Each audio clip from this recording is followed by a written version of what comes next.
Picture this. A man stands in darkness, his eyes nothing but empty sockets where light once lived. Bronze shackles bite into his wrists and ankles. The sound of grinding grain fills his ears day after endless day.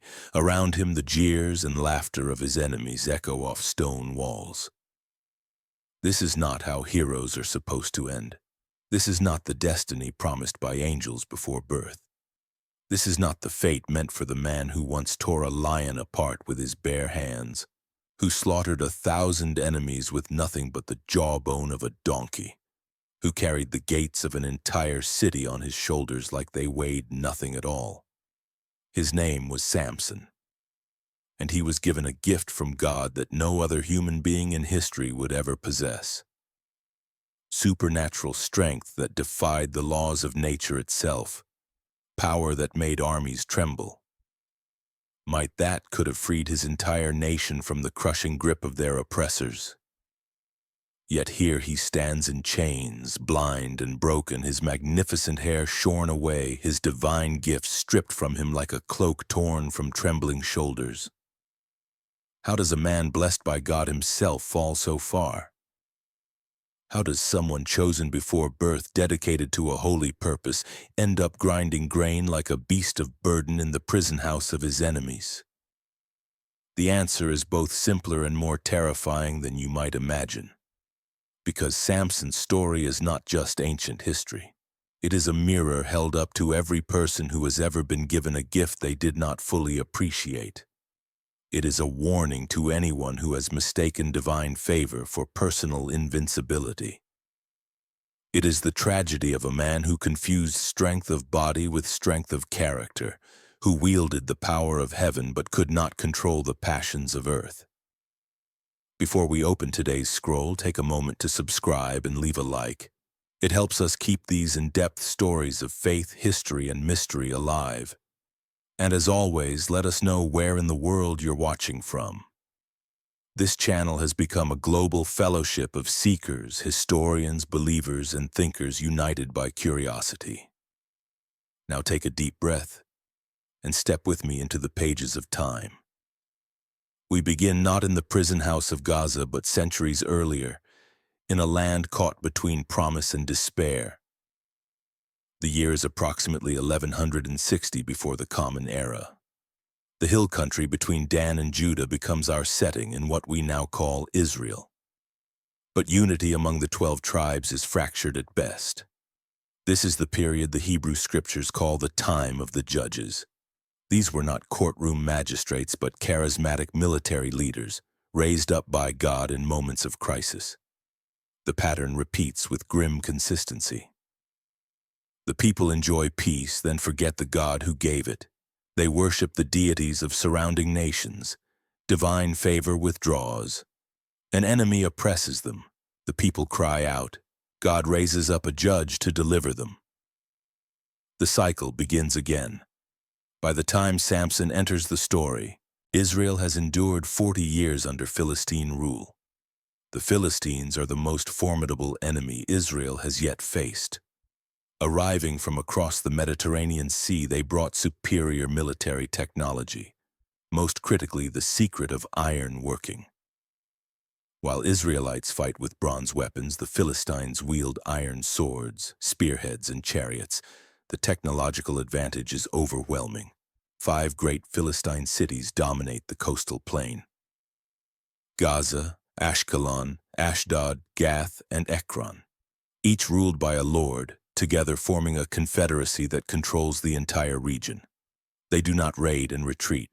They settle, build, and establish permanent control. 40 years.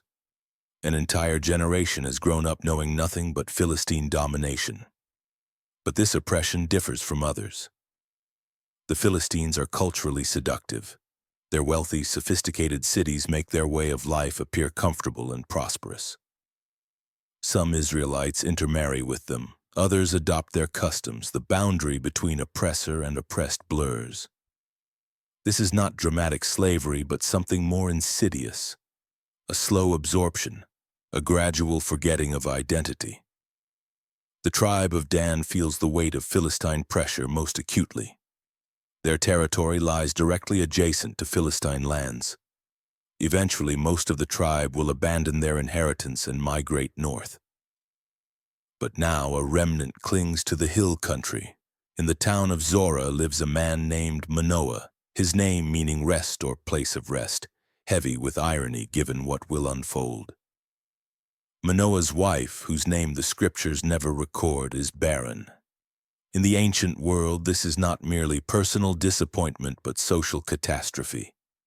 Barrenness brings shame, whispers, pitying looks. It raises questions about divine favor. What sin has closed this womb? But barrenness in Scripture often precedes miracle. Sarah was barren before Isaac, Rebekah before Jacob and Esau, Rachel before Joseph, Hannah before Samuel. When God intends to do something extraordinary, He often begins with impossibility.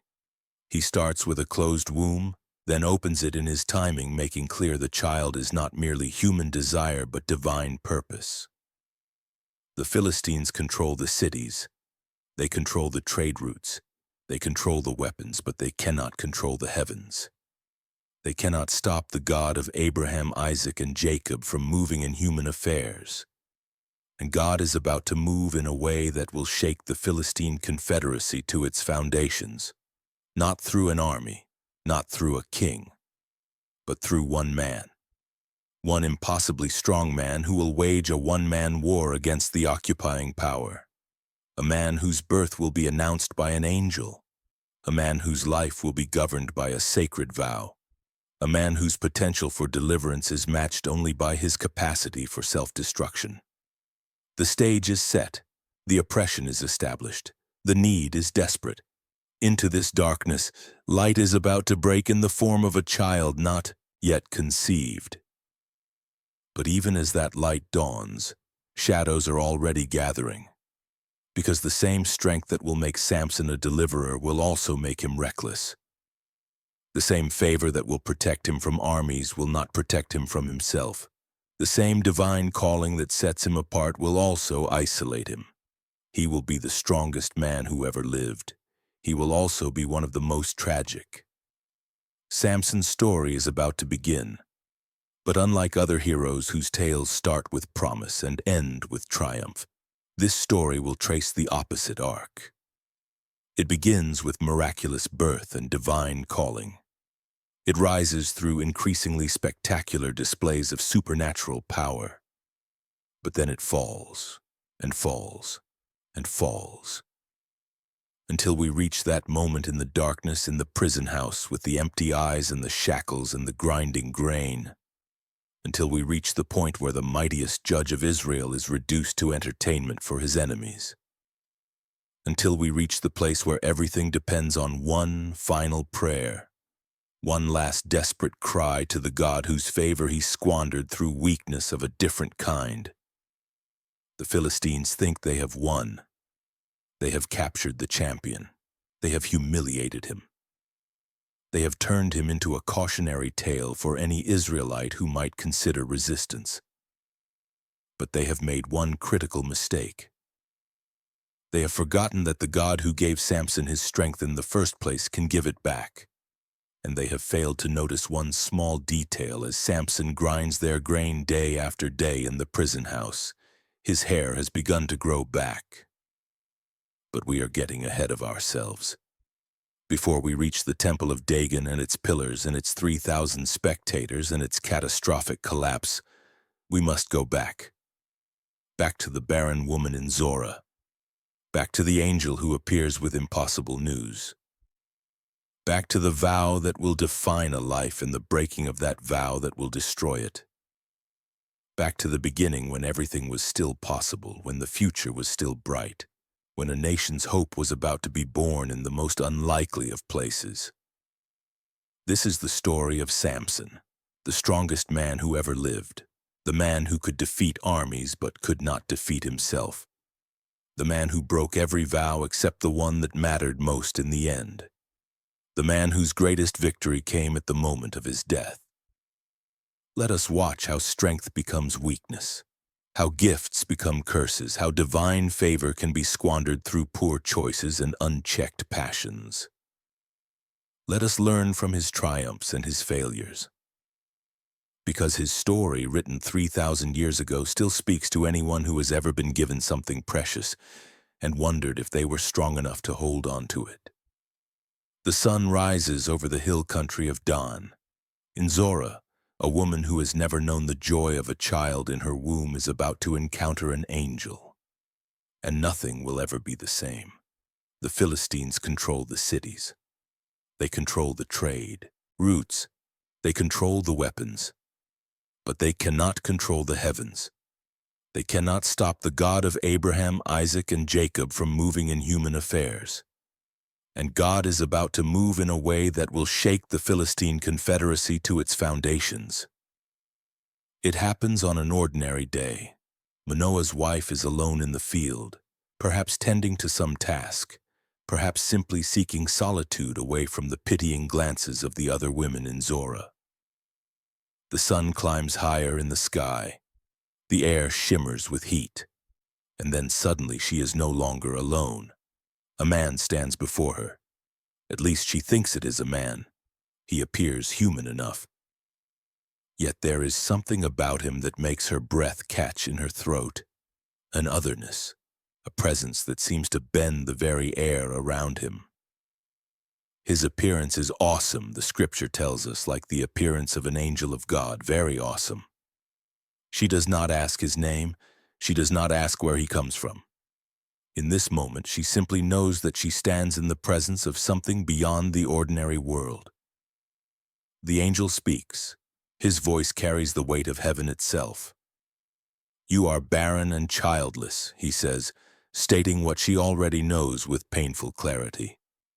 "But you are going to become pregnant and give birth to a son." The words hang in the air between them. Pregnant. A son. After all these years of empty arms and whispered prayers and monthly disappointments that carve deeper wounds into her heart. A son. But the message does not end there. This child will not be ordinary. "Now see to it that you drink no wine or other fermented drink, and that you do not eat anything unclean." The angel's instructions are specific, deliberate. Even before conception, the child's consecration begins. You will become pregnant and have a son whose head is never to be touched by a razor, because the boy is to be a Nazirite, dedicated to God from the womb. He will take the lead in delivering Israel from the hands of the Philistines. A Nazirite. The word carries immense significance in Israelite culture. The Nazirite vow is detailed in the book of Numbers, chapter 6.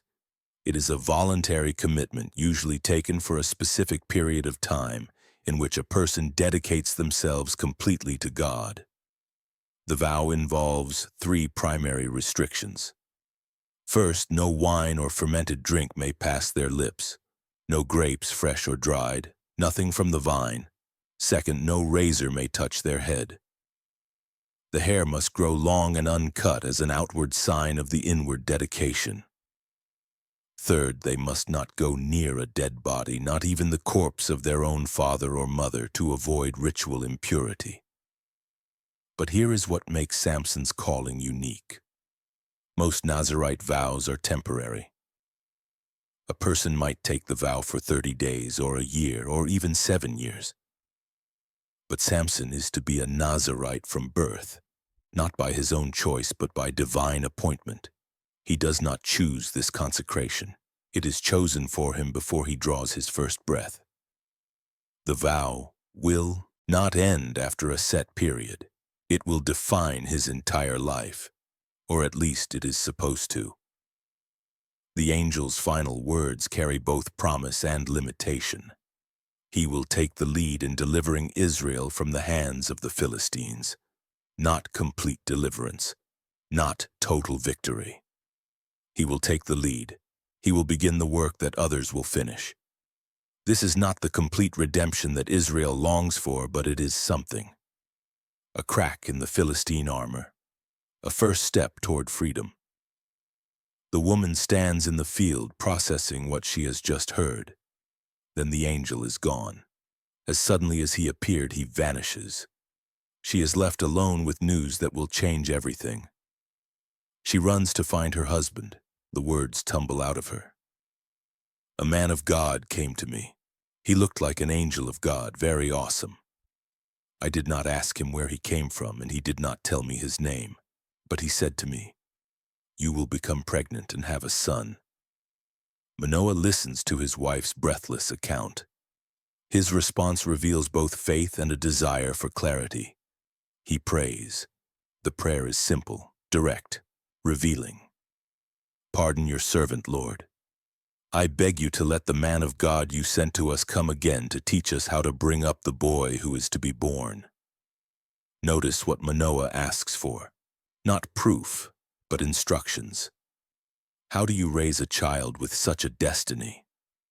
How do you prepare a boy for a calling that began before conception? God hears Manoah's prayer. The angel returns, again appearing to the woman in the field. She runs to get her husband. "He is here," she says. "The man who appeared to me the other day."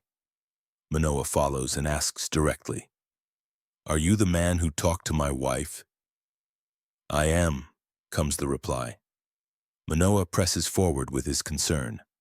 "When your words are fulfilled, what is to be the rule that governs the boy's life and work?" He wants specifics, guidelines, a manual for raising a deliverer. The angel's response essentially repeats the earlier instructions but adds emphasis. "Your wife must do all that I have told her.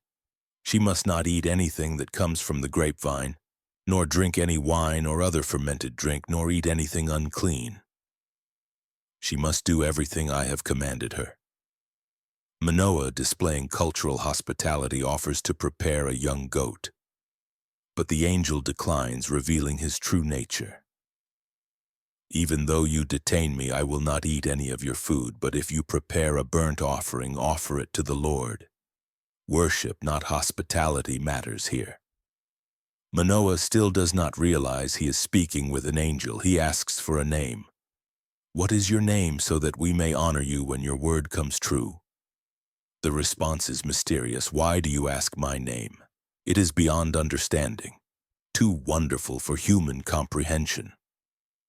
Manoah takes a young goat and grain offering and sacrifices them on a rock to the Lord. What happens next removes all doubt.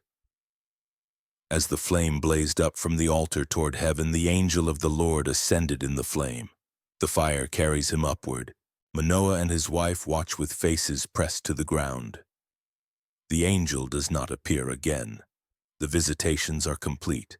Manoah's reaction is immediate and fearful. "We are doomed to die," he says to his wife. "We have seen God."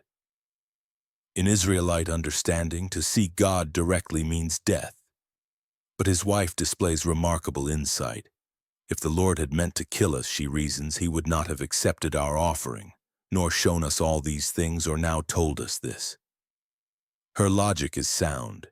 God does not make promises to those he intends to destroy, and fulfilled it is. The woman gives birth to a boy and names him Samson.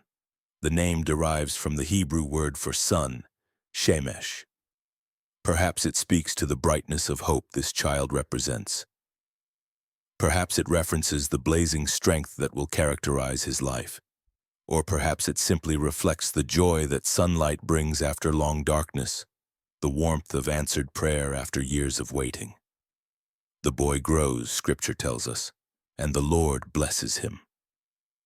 Those few words contain multitudes. The blessing means favor, protection, the unfolding of potential. Samson grows physically, but there is more. He grows in awareness of his calling. He grows in strength that has no natural explanation. The Spirit of the Lord begins to stir him while he is in Mahane Dan, between Zorah and Eshtaol. The stirring of the Spirit. Not yet the full manifestation of power, but the first movements. Like trembling before an earthquake, the charge in the air before lightning strikes. The power is building, the calling is awakening. But even now, even at this hopeful beginning, the seeds of tragedy are being sown. Because a gift is not the same as wisdom. Divine calling does not automatically confer human prudence. Supernatural strength does not guarantee spiritual strength. And the very things that make Samson powerful, his confidence, his boldness, his sense of being favored, these will also make him vulnerable in ways he cannot yet imagine. The boy blessed by God, dedicated from the womb, called to deliver Israel from their oppressors. This boy will grow into a man of contradictions. He will honor his Nazirite vow in some ways while flagrantly violating it in others. He will strike devastating blows against the Philistines while simultaneously being drawn to Philistine women. He will demonstrate faith in God's power while making foolish choices in his personal life. He will be both hero and cautionary tale, both deliverer and disaster. But for now, in these early years, the future remains unwritten. The promise shines bright. A barren woman holds her miracle child. A husband marvels at the ways of God.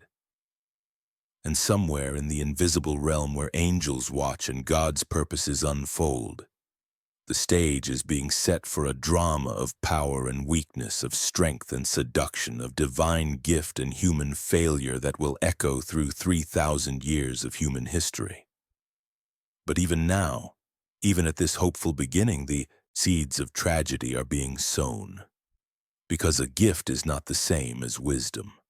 Divine calling does not automatically confer human prudence. Supernatural strength does not guarantee spiritual strength. And the very things that make Samson powerful, his confidence, his boldness, his sense of being favored, these will also make him vulnerable in ways he cannot yet imagine. The stirring begins subtly. Samson is no longer a child, but a young man, strong and restless. Years of labor build muscle and endurance, but something else courses through him, something beyond human training. The Spirit of the Lord moves within him like a caged lion waiting to be unleashed. He goes down to Timnah.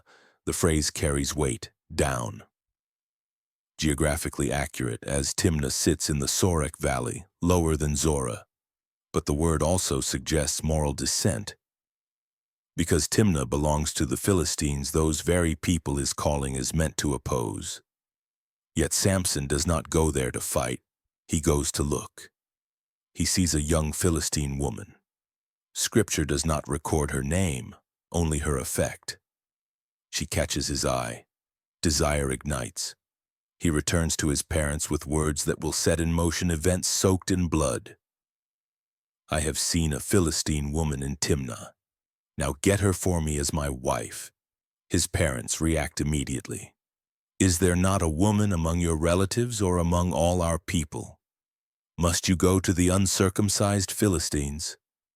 The questions carry religious, cultural, and practical concerns. But Samson's response reveals everything. Get her for me. She's the right one for me. In his eyes, not in God's eyes. His desire becomes his law. Here we must pause. Scripture adds a note that changes everything. His parents did not know that this was from the Lord, who was seeking an occasion to confront the Philistines. This is not divine approval of Samson's choice, but divine sovereignty working through human foolishness. God will use it. So Samson goes down to Timnah with his parents. The journey takes them through vineyards near the town. For a Nazirite sworn never to touch anything from the vine, these vineyards represent forbidden territory. Yet Samson walks among them without apparent concern. The first crack appears in his consecration. Suddenly a young lion comes roaring toward him. Not just a lion, but a young lion in its prime, at the peak of strength and aggression. The roar alone would freeze most people with terror. But something happens to Samson. The Spirit of the Lord came powerfully upon him. The Hebrew phrase is vivid, almost violent. The Spirit rushed upon him, seized him, overwhelmed him like a mighty wind. This is not gentle inspiration. This is raw divine power flooding into human flesh. What happens next defies natural law. Samson tears the lion apart with his bare hands as he might tear a young goat. No weapon, no tool. The lion's roar becomes a death scream. Strength that no human should possess manifests in this moment. Then comes a revealing detail. Yahweh did not tell his father or mother what he had done. Why the secrecy? Perhaps he knows they would connect this power to his forbidden journey. Perhaps he is already learning to compartmentalize his life, to separate his divine gift from his human choices.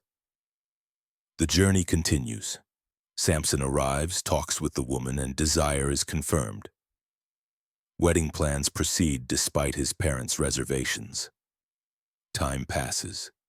Samson returns to Timnah to marry her. On the return journey, he turns aside to look at the lion's carcass. How long has it been? Long enough for decomposition. Long enough for something remarkable. Inside the carcass, bees have made their home, building honeycomb in the ribcage. Death transformed into sweetness. Samson sees the honey and desire rises again. He scoops it out with his hands and eats as he walks. He gives some to his parents, but does not tell them he has taken it from the lion's carcass. Here, tragedy deepens. This moment represents clear violation of the Nazirite vow. He touches a dead body, rendering himself ceremonially unclean.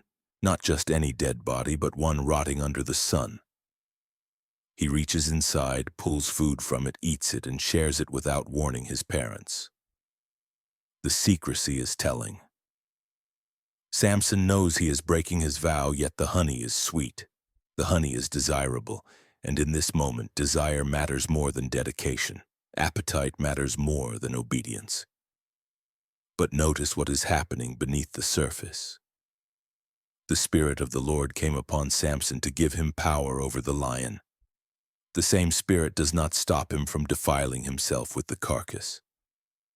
Divine power and human weakness exist simultaneously in this man.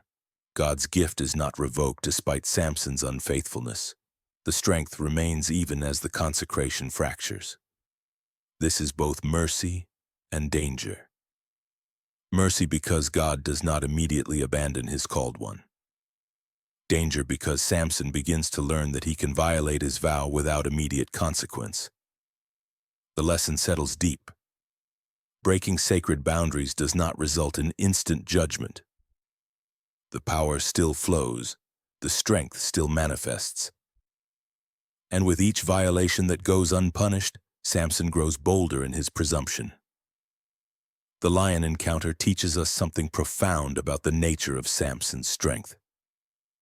It does not come from his muscles, impressive though they may be. It does not come from technique or training or any human source.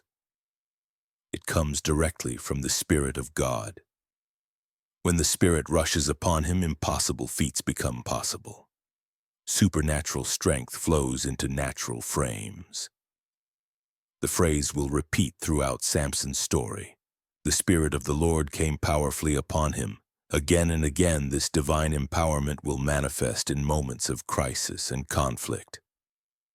But here is the tragedy already taking shape. Samson begins to treat this gift as his possession rather than God's provision. He begins to assume it will always be there when he needs it. He begins to separate the power from the purpose, the gift from the giver. He wields divine strength while pursuing personal desires. He breaks the very vows that mark him as set apart while expecting the blessing to continue uninterrupted. This dangerous pattern established here at the beginning will follow him to the end. The lion encounter teaches us something profound about the nature of Samson's strength. It does not come from his muscles, impressive though they may be. It does not come from technique or training. It comes directly from the Spirit of God. When the Spirit rushes upon him, impossible feats become possible. Supernatural strength flows into natural frames. The phrase will repeat throughout Samson's story. The Spirit of the Lord came powerfully upon him. Again and again, this divine empowerment will manifest in moments of crisis and conflict. But here is the tragedy already taking shape. Samson begins to treat this gift as his possession rather than God's provision. He begins to assume it will always be there when he needs it. He begins to separate the power from the purpose, the gift from the giver. He wields divine strength while pursuing personal desires. He breaks the very vows that mark him as set apart while expecting the blessing to continue uninterrupted. The lion lies dead in the wilderness, honey dripping from its ribs. Samson walks toward his wedding, strong and confident and unaware of the web being woven around him. His parents walk beside him, eating honey their son has given them, unknowing participants in his defilement. Above them all, the Spirit of the Lord hovers, patient and powerful, still present with this flawed vessel, still committed to the ultimate purpose even as the vessel cracks and leaks. Samson possesses the strength to tear apart lions. Soon he will discover he lacks the strength to resist his own desires. He can defeat any external enemy. But the enemy within, the weakness of character, the inability to say no to himself, this enemy will prove far more dangerous than any Philistine warrior. The Spirit gives power over lions, but power over oneself, that requires something Samson does not yet possess. Wisdom, discipline, the willingness to submit appetite to calling. The road to Timnah winds downward geographically and spiritually. Each step takes Samson further from the life his parents hoped for, the life the angel promised, the life his consecration was meant to shape. Yet each step also moves him closer to confrontation with the Philistines, closer to the beginning of deliverance, closer to the strange and violent work God will accomplish through this deeply flawed man. The lion is dead, the honey is eaten, the wedding awaits. And somewhere in the unseen realm, forces both divine and human prepare for what comes next. Because this marriage will not end in joy. This union between Israelite judge and Philistine woman will drown in blood and fire and betrayal. The occasion God seeks to confront the Philistines is about to arrive, and it will begin, as so many tragedies do, with a riddle spoken at a wedding feast. The lion lies dead in the wilderness, honey dripping from its ribs. Samson walks toward his wedding, strong and confident, and unaware of the web being woven around him. His parents walk beside him, eating honey their son has given them, unknowing participants in his defilement. Above them all, the Spirit of the Lord hovers, patient and powerful, still present with this flawed vessel, still committed to the ultimate purpose even as the vessel cracks and leaks. The wedding arrangements proceed according to custom. In ancient Near Eastern culture, weddings are extended celebrations. 7 days of feasting, drinking, music, and merrymaking. Wine flows freely. The entire community gathers. When Samson arrives in Timnah for the wedding, something telling happens. When the people saw him, they chose 30 men to be his companions. The phrasing matters. They chose for him. Not friends from Zorah, not kinsmen. These are Philistines assigned to him. Some call them companions. Others more honestly render them as guards. 30 young men, ostensibly there to honor the groom, but actually there to watch him. The Philistines already sense danger in this Israelite. They see his size, his strength, the way he carries himself. So they surround him with watchers. 30 against 1. But Samson sees an opportunity for entertainment. "Let me tell you a riddle," he says. "If you can give me the answer within the 7 days of the feast, I will give you 30 linen garments and 30 sets of clothes. If you cannot tell me the answer, you must give me 30 linen garments and 30 sets of clothes. The wager is substantial. Linen garments are valuable. 30 sets represent significant worth. The 30 companions agree. Tell us your riddle."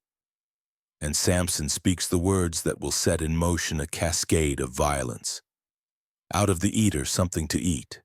Out of the strong, something sweet.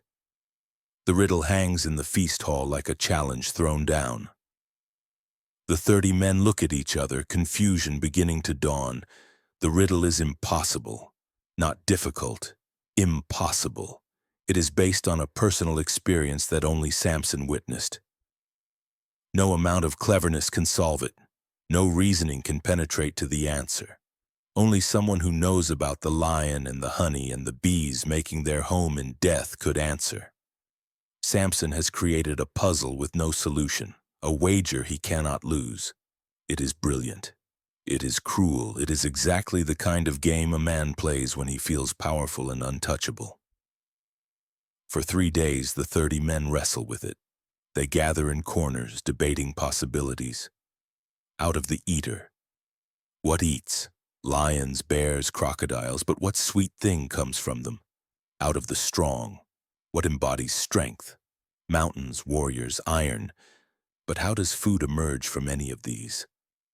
They turn the words over and over, finding no foothold, no path forward.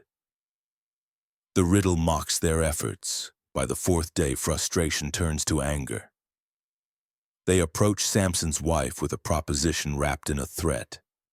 Coax your husband into explaining the riddle for us, they say. The word carries weight. Entice him, seduce him, use whatever means necessary to extract the answer, or we will burn you and your father's household to death. Did you invite us here to steal our property? The threat is not empty. These men mean every word. These are not gracious wedding guests pondering a clever puzzle. These are men who would rather burn a woman and her family alive than lose a wager and face public shame. This is the culture Samson has married into, the people he has chosen. Beneath civilization's veneer, brutality waits with torches ready. Samson's wife finds herself trapped. Refuse the 30 men and she burns. Betray her husband and she destroys the marriage. But survival trumps loyalty. She goes to Samson weeping. You hate me, she cries. You do not really love me. You have given my people a riddle, but you have not told me the answer. Samson's response is cold. I have not even explained it to my father or mother. So why should I explain it to you? But she persists. She weeps. She pleads. For the remaining days, she presses him. Day after day, hour after hour, tears and accusations. You do not love me. If you loved me, you would tell me. Finally, on the 7th day, Samson breaks. He could tear apart a lion with his bare hands, but he cannot withstand a woman's tears. He could walk through vineyards without touching the vines, but he cannot maintain boundaries against emotional manipulation. The strength that manifests against external threats proves useless against internal pressure, he told her, because she continued to press him. She in turn explained the riddle to her people. Before sunset on the 7th day, the 30 men come to Samson with triumphant faces. We have solved your riddle. What is sweeter than honey? What is stronger than a lion? The words hit Samson like physical blows. They know. But how? There is only one explanation. Only one person he told. His response comes tight with rage. If you had not plowed with my heifer, you would not have solved my riddle. The imagery is agricultural, but the meaning is clear. They used his wife. They manipulated her, or she manipulated him at their request. Either way, the marriage is poisoned. Trust is broken. What should have been sacred union has become battlefield strategy. But the wager stands. Samson owes 30 linen garments and 30 sets of clothes. Where will he get them? The answer comes with terrible swiftness. Then the Spirit of the Lord came powerfully upon him. The same divine power that enabled him to tear apart the lion now drives him toward violence against men. He went down to Ashkelon, struck down 30 of their men, stripped them of everything, and gave their clothes to those who had explained the riddle. Ashkelon, one of the 5 great Philistine cities, 23 miles from Timnah. Samson travels there in rage, empowered by the Spirit, and becomes a one-man army. 30 men die, not in battle, not in fair fight. They are struck down. The Hebrew suggests sudden, overwhelming violence. These men going about their business in Ashkelon never see it coming. A fury descends upon them. Supernatural strength meets human flesh. Blood runs in the streets. 30 bodies lie stripped. Samson takes their garments and brings them back. Here is your payment. Blood-stained clothes torn from corpses. The debt is satisfied, but the cost is 30 lives. The occasion God sought to confront the Philistines has arrived. It comes soaked in blood and bitter with betrayal. Burning with anger, Samson leaves Timnah and goes back to his father's house. He does not take his wife with him. He does not consummate the marriage. He simply leaves. The wedding that was supposed to unite families has instead ignited conflict. The feast of celebration has become a scene of manipulation, betrayal, and distant slaughter. The riddle that was meant to showcase cleverness has revealed only the depths of distrust and violence lurking beneath the surface. And Samson's wife? The woman caught between impossible pressures? The woman who wept and pleaded and extracted the secret that led to 30 deaths. Her father gives her to Samson's companion who had attended him at the feast. One of the 30 guards. One of the men who threatened to burn her alive. She is traded like property, passed from one man to another, a pawn in games played by violent men. This is how it begins. Not with glorious victory or righteous warfare, not with clear purpose or divine strategy, but with a riddle at a wedding, with manipulation and tears, with betrayal and rage, with 30 men dead in a distant city who never knew why the storm fell upon them. The deliverer of Israel has struck his first blow against the Philistines, but it comes from wounded pride, not prophetic purpose. It flows from personal rage, not righteous anger. Yet the scripture is clear. The Spirit of the Lord came powerfully upon him, even here. Even in this mess of broken vows and broken trust and broken bodies, even when Samson acts from the worst motives, when the violence seems senseless and excessive, God's Spirit empowers him. The sovereign purpose moves forward through human failure. The confrontation with the Philistines has begun, exactly as the angel promised.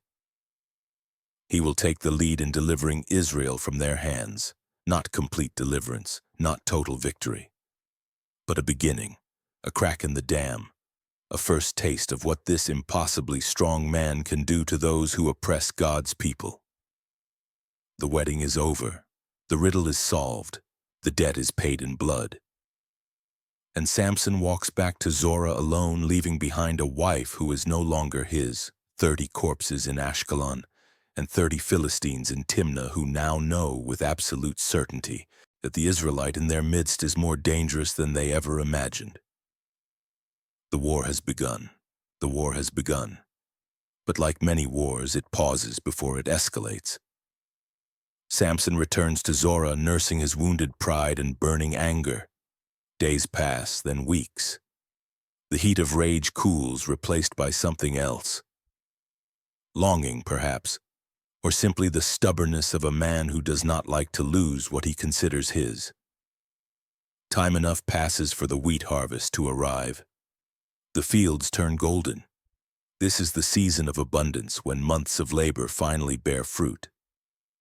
For farming communities, this is the most critical time of year. Everything depends on bringing in the harvest. The difference between prosperity and starvation lies in these crucial weeks. Samson decides to return to Timnah. His anger has subsided enough for him to remember his wife there, a wife he abandoned on their wedding night. But in his mind, she remains his. The marriage contract was made. She belongs to him. He takes a young goat as peace offering. "I am going to my wife's room," he announces at her father's house. The words carry assumption, his wife, his right, his property to claim. But her father blocks the doorway. "I was so sure you hated her," he says, "that I gave her to your companion." The words land like stones. Gave her, past tense. She is no longer his. Is not her younger sister more attractive?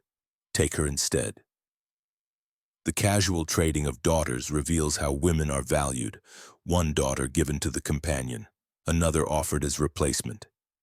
But the father's pragmatism comes from fear. He has seen what Samson did in Ashkelon. 30 men dead.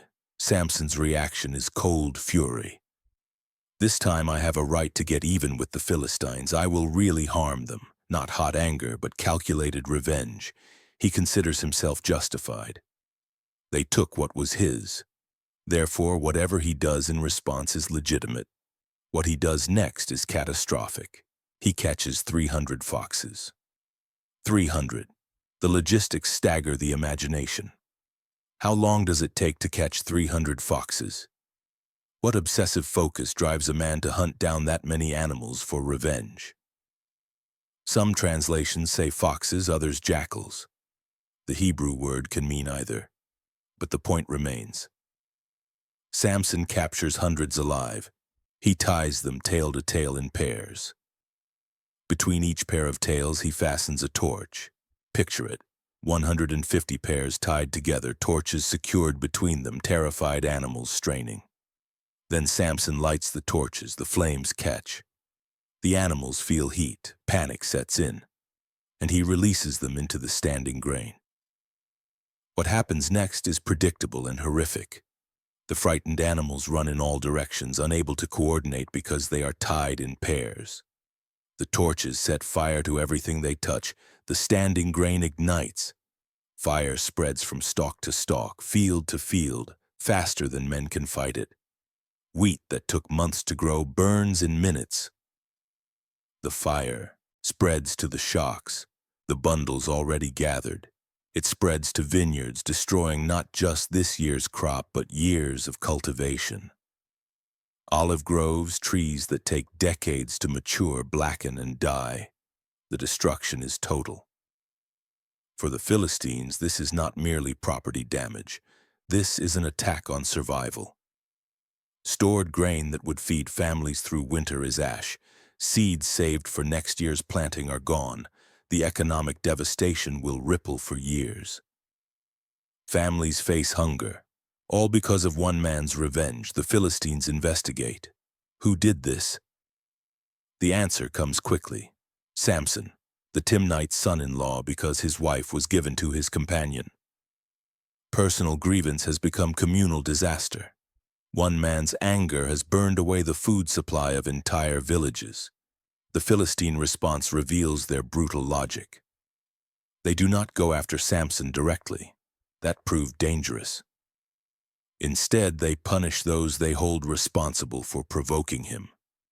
They go to the house of Samson's former father-in-law. They take the man and his daughter, the woman who was Samson's wife, and they burn them to death. The irony is savage and complete. The 30 companions threatened to burn this woman and her father if she did not extract Samson's riddle secret. She complied. She betrayed her husband to save herself and her family from the flames. She was then given to one of those same 30 men as payment for her cooperation. Now the Philistines burn her and her father anyway. Her betrayal bought her nothing but a brief delay of the death she feared. The threats that drove her to treachery proved true in the end. She dies in the flames she tried so desperately to avoid. When Samson learns what the Philistines have done, his response is immediate and unequivocal. Since you have acted like this, I swear that I will not stop until I get my revenge on you. The Hebrew is more visceral, more personal. He literally says he will not stop until he has avenged himself against them. This is not about justice or liberation. Personal vendetta drives him, not national freedom or divine mission. This is about his rage, his wounded honor, his need to strike back harder than he was struck. And strike back he does. He attacks them viciously and slaughters many of them. The details are sparse, but the implications are clear. This is not a battle with armies facing each other on a field. This is not combat between equals. This is a massacre. Samson, empowered by supernatural strength that makes him unstoppable, descends upon Philistine settlements like a force of nature. How many die? The text does not specify the number. Enough that the description uses the word slaughter. Enough that bodies pile up in the streets and survivors flee in terror. Enough that the Philistines understand they are dealing with something beyond normal human capacity. Then Samson withdraws. He goes down and stays in a cave in the rock of Etam. Not back to Zorah, not to his father's house. He retreats to a cave, isolating himself from both Philistine territory and his own people. Perhaps he knows what is coming. Perhaps he simply needs space to process the violence he has unleashed. Or perhaps the cave is strategic, a defensible position from which to watch for pursuit. The pursuit comes, but not as he might expect. The Philistines march up and camp in Judah, spreading out near Lehi. They do not come in small numbers. This is a military force, an army mobilized to capture or kill one man. The show of force is meant to intimidate, to demonstrate that Samson's actions have consequences beyond personal revenge. The people of Judah, seeing Philistine soldiers camped in their territory, panic. "Why have you come to fight us?" they ask. The question reveals their position. They are not standing with Samson. They are not celebrating his attacks on their oppressors. They are afraid. 40 years of Philistine rule has broken something in them. They have forgotten how to resist. They have learned to survive by submission. The Philistines answer simply, "We have come to take Samson prisoner, to do to him as he did to us." The logic is circular, violence answered with violence, revenge breeding revenge, each side convinced of its own justification, each act of retaliation spawning the next. This is how cycles of violence perpetuate themselves. No one remembers who struck first. Everyone remembers who struck them. And caught in the middle are communities of ordinary people. Farmers who lost their harvest to Samson's burning foxes. A woman and her father burned to death for a situation they could not control. Philistine soldiers camped in Judah, threatening the very people Samson is supposed to deliver. The Judeans afraid of both the Philistines and their own judge. Violence spreads like the fire Samson set, consuming guilty and innocent alike. 300 foxes with torches tied to their tails run through fields of grain. The fire they carry spreads beyond all control. It burns grain and vineyards and olive groves. It burns a woman and her father. It burns whatever trust might have existed between Samson and the Philistines. It burns the patience of Samson's own people. And it is only beginning. The cycle has started. Action and reaction, attack and retaliation, each side escalating, each side convinced of its righteousness. The deliverer meant to free Israel from oppression has become the catalyst for increased oppression. The man called by God has unleashed chaos, and the people who should be rallying to his cause are instead preparing to betray him to the enemy, because in the end they fear the known oppression of the Philistines less than the unknown consequences of following this unpredictable, violent, impossibly strong judge who fights for personal vengeance rather than national liberation. The harvest burns.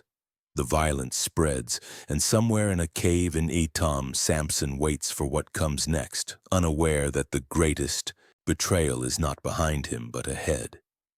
And caught in the middle are communities of ordinary people. Farmers who lost their harvest to burning foxes. A woman and her father burned for a situation they could not control. Philistine soldiers camped in Judah, threatening the very people Samson is supposed to deliver. The Judeans afraid of both the Philistines and their own judge. Violence spreads like fire, consuming guilty and innocent alike. 3,000 men from Judah make the journey to Etam. Not a small delegation, an army of their own people coming to confront the man who should be their champion. They find Samson, and the words they speak reveal Israel's tragic condition. Do you not realize that the Philistines are rulers over us? What have you done to us? The questions are accusations. They do not celebrate his attacks on their oppressors. They resent him for making subjugation more difficult. 40 years of Philistine rule has broken their spirit so thoroughly that they prefer familiar oppression to the risk of resistance. Samson's response is simple. I merely did to them what they did to me, tit for tat. It is the reasoning of personal vendetta, not national liberation.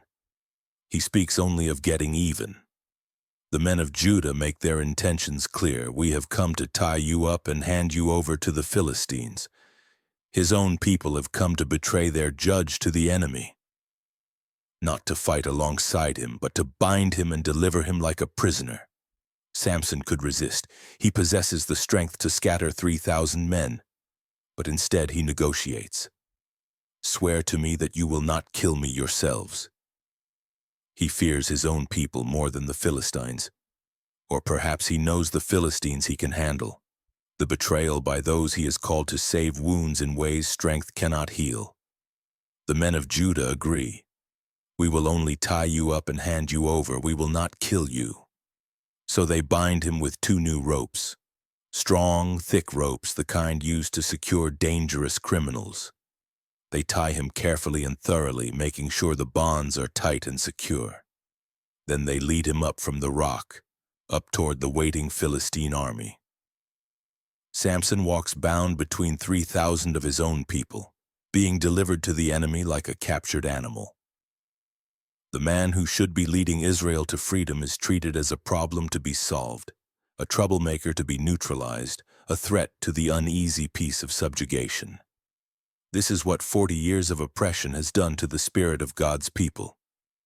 They have learned to survive by appeasing their masters rather than fighting for freedom. As they approach Lehi, the Philistines see them. They see Samson bound and helpless, the terror who has haunted their cities finally captured. A roar of triumph rises from their ranks, shouting, cheering. The killer of their soldiers is delivered into their hands by his own people. Sweet irony. They rush toward him, weapons drawn, vengeance burning in their eyes, ready to end this threat once and for all. And then it happens. The Spirit of the Lord came powerfully upon him. For all his failures, all his selfish motivations, all his violations of the vow, the Spirit still comes. The divine power still flows. The ropes on his arms became like charred flax, and the bindings dropped from his hands. Charred flax, burned linen. The strongest ropes bound by skilled hands, they fall away like touched by fire. They disintegrate. Samson shrugs and the bonds are gone. The Philistines are almost upon him. Hundreds of armed warriors rushing forward. Samson is unarmed, no sword, no spear. Just his bare hands and the power of God. His eyes fall on something at his feet. Finding a fresh jawbone of a donkey, he grabbed it and struck down 1,000 men. A jawbone, not a weapon forged in fire, the skeletal remains of a dead animal. Fresh, meaning not yet decomposed, still containing moisture. He picks it up and it becomes an instrument of devastating violence. What follows is carnage. Samson wields the jawbone like a club, like a sword. The Philistines come in waves and he cuts them down. One after another, the numbers climb, bodies fall, blood soaks the ground. The jawbone does not break. His strength does not falter. How long does it take to kill 1,000 men? Minutes stretch into an hour, perhaps more. His arm rises and falls. The jawbone connects with skulls, with shoulders. The Philistines keep coming, disbelieving, but one by one they fall. Finally, the Philistines break. Those alive flee in terror. The ground is covered with bodies, 1,000 men dead. The jawbone remains intact in Samson's hand, and he sings. Standing among the corpses drenched in blood and sweat, he composes a victory song. With a donkey's jawbone I have made donkeys of them. With a donkey's jawbone I have killed 1,000 men. Crude poetry, victory boasting, the exultation of a warrior fresh from battle. When he finishes speaking, he throws down the jawbone. The weapon that saved his life is discarded, and the place is named Ramath Lehi, Jawbone Hill. The location will forever be associated with this impossible victory. But then the aftermath hits. The adrenaline fades. The supernatural strength ebbs. Samson becomes aware of his exhaustion, his desperate thirst. Because he was very thirsty, he cried out to the Lord. For the first time in the narrative, we hear Samson pray. Not before battle, not when bound by his own people, not when facing 1,000 enemies. But now, in his need, he turns to God. You have given your servant this great victory. Must I now die of thirst and fall into the hands of the uncircumcised? The prayer combines faith and complaint. He acknowledges that God gave the victory. He does not claim credit for his own strength. He recognizes the source. But he also feels entitled to continued provision. You saved me in battle, so save me from thirst. The prayer reveals something about Samson. He knows where his strength comes from. He is not completely self-deluded. He understands the power is divine. Yet he treats this knowledge as license rather than responsibility. God's gift becomes God's obligation, and God responds. Then God opened up the hollow place in Lehi, and water came out of it. The exact location is unclear. Some understand it as a natural spring God reveals to Samson.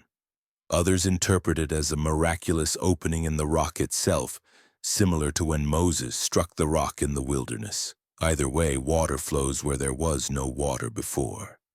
Provision comes in response to need. Grace follows prayer.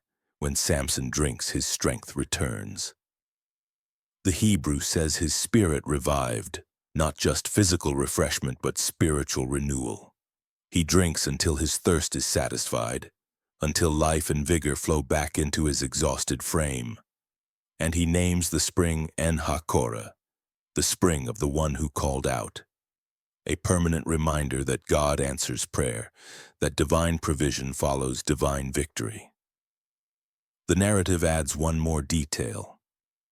That spring is still in Lehi to this day. The writer, composing this account years or perhaps centuries after the events, confirms that the evidence remains. Travelers can still find the spring. They can still drink from the water that God provided for Samson. The miracle is not just story, but verifiable geography. The place bears witness. And so the battle at Lehi ends. 3,000 men of Judah return to their homes, witnesses to power they neither understood nor trusted. The Philistines fled, their army decimated, 1,000 soldiers dead at the hands of one man wielding nothing but the jawbone of a donkey. Samson drank from a miracle spring and his strength returned. The deliverer of Israel has won an impossible victory. The story should end in triumph, in national uprising and systematic liberation. But it does not, because Samson fights alone. The men of Judah who brought him bound do not suddenly rally to his cause. They do not see his victory as a sign to resist. They return to their homes and their submission, preferring the devil they know to the chaos of following this unpredictable judge. And Samson does not press them. He does not call them to battle. He does not organize resistance. He fights his personal war and then withdraws. The pattern is established. Samson strikes. The Philistines retaliate. Samson strikes harder. The Philistines fear him but do not abandon their control. The people witness his power but do not join his cause. Violence begets violence. Power demonstrates itself but achieves no lasting change. And Samson remains alone, strong beyond measure, victorious in battle, yet fundamentally isolated from both the people he is meant to deliver and the God whose power makes his victories possible. The jawbone lies discarded on the battlefield. The spring flows in the rock. And the war continues. The pattern is established. Samson strikes. The Philistines retaliate. Samson strikes harder. Violence begets violence. Power demonstrates itself but achieves no lasting change. And Samson remains alone, strong beyond measure yet fundamentally isolated. The jawbone lies discarded, the spring flows, and the war continues. But something else continues as well. A pattern more dangerous than open warfare. A pattern of recklessness, of poor judgment, of a man who mistakes divine power for personal invincibility. The seeds planted at Timnah are about to bear bitter fruit. One day Samson goes to Gaza, one of the 5 great Philistine cities, the southernmost stronghold on the coastal plain where Philistine power is absolute. This is not border territory. This is the heart of enemy country, yet Samson goes there. He sees a prostitute there and goes in to spend the night with her. The statement is blunt. Samson, the Nazarite, consecrated to God from birth, dedicated to purity, enters the house of a prostitute. The entire spirit of the Nazarite calling is separation unto holiness, the set-apart life, the boundary between sacred and profane. And here Samson crosses that boundary with casual indifference. Not in overwhelming temptation, not in confusion, but deliberately. He sees. He goes. He enters. This is choice, not accident. The people of Gaza learn quickly. Samson is here, the man who killed 30 in Ashkelon, who slaughtered 1,000 at Lehi. And he has walked straight into their city, into their grasp. They will not confront him directly. They have learned that lesson in blood. They surround the place. Guards take positions. Soldiers block streets. The city gates are secured and watched. The plan is simple. Wait. Samson is trapped inside. Let him spend the night. Let him sleep. At dawn we will kill him. The strategy is sound. Samson is alone in enemy territory, inside a walled city surrounded by hostile forces. The gates are locked and guarded. They simply have to wait for morning, then overwhelm him with numbers. For once the advantage is theirs, but Samson does not sleep through the night. He stays only until midnight. Perhaps he senses the trap. Perhaps he hears whispers in the streets, or perhaps he simply decides to leave. Whatever his reasoning, he rises at midnight, in the darkest hours when vigilance is weakest. He goes to the city gates. There he finds them closed, barred, and guarded. The gates of an ancient city are not simple doors. They are massive structures, fortifications in themselves. Wooden beams reinforced with metal set in stone doorposts, secured with heavy bars. The gates of Gaza are built to withstand siege engines. They represent the city's security. What Samson does next demonstrates both his power and his utter contempt for Philistine strength. He takes hold of the doors of the city gate, together with the 2 posts. Not just the doors, the entire gate structure, posts and all. And he tears them up.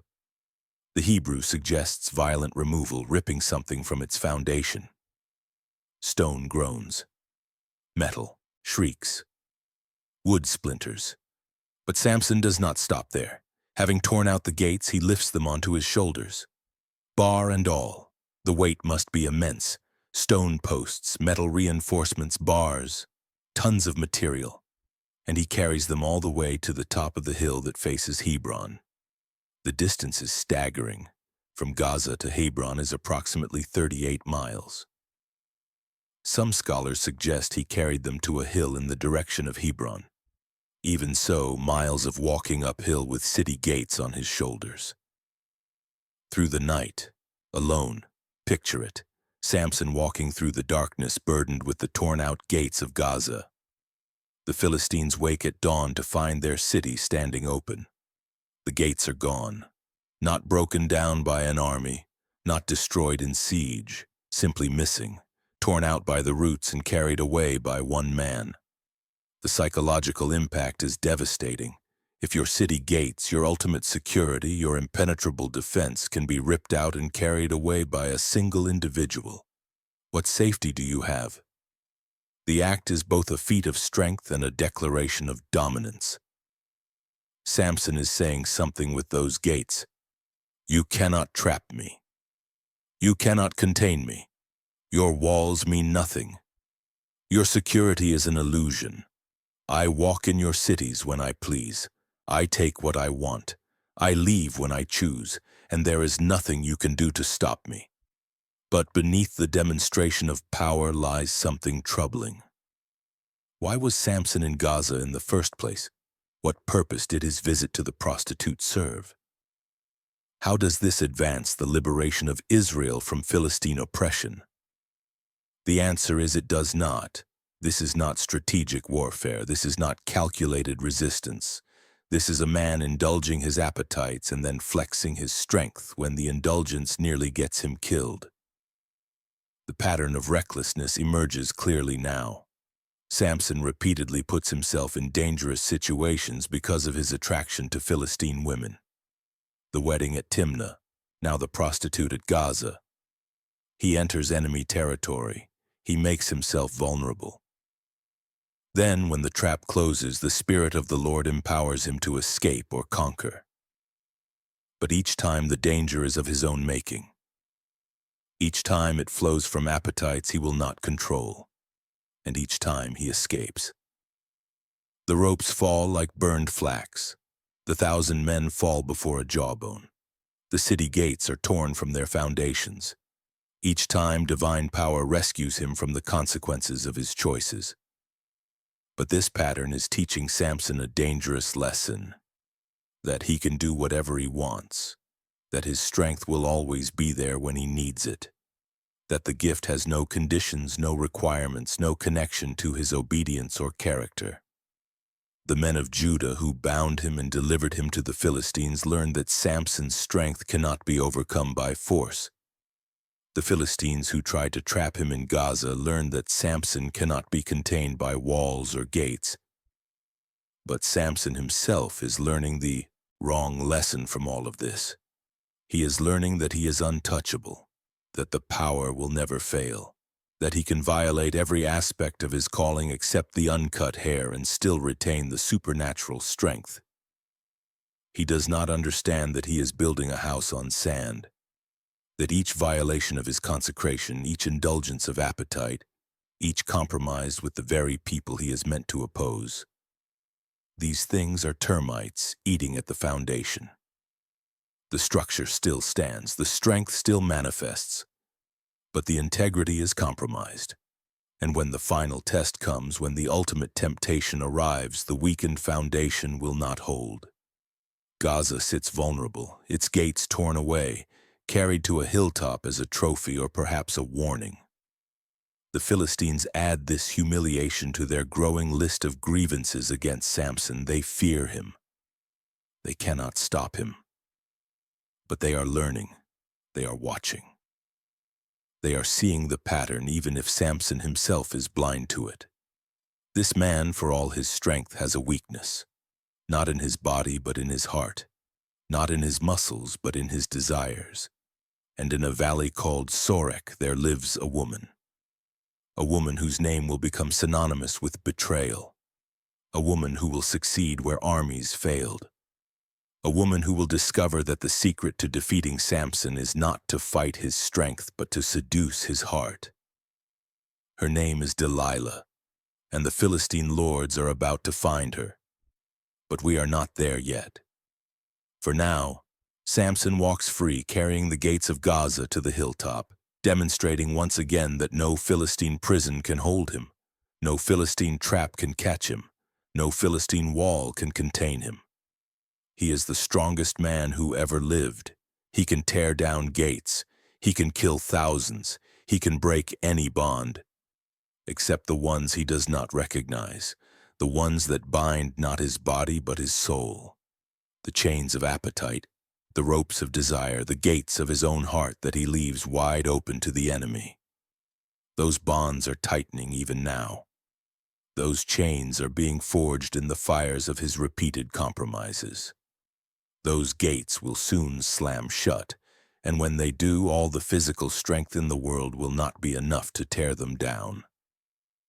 The sun rises over Gaza. The city wakes to find itself exposed, vulnerable, its gates carried away in the night. The Philistines stand in shock and rage and fear.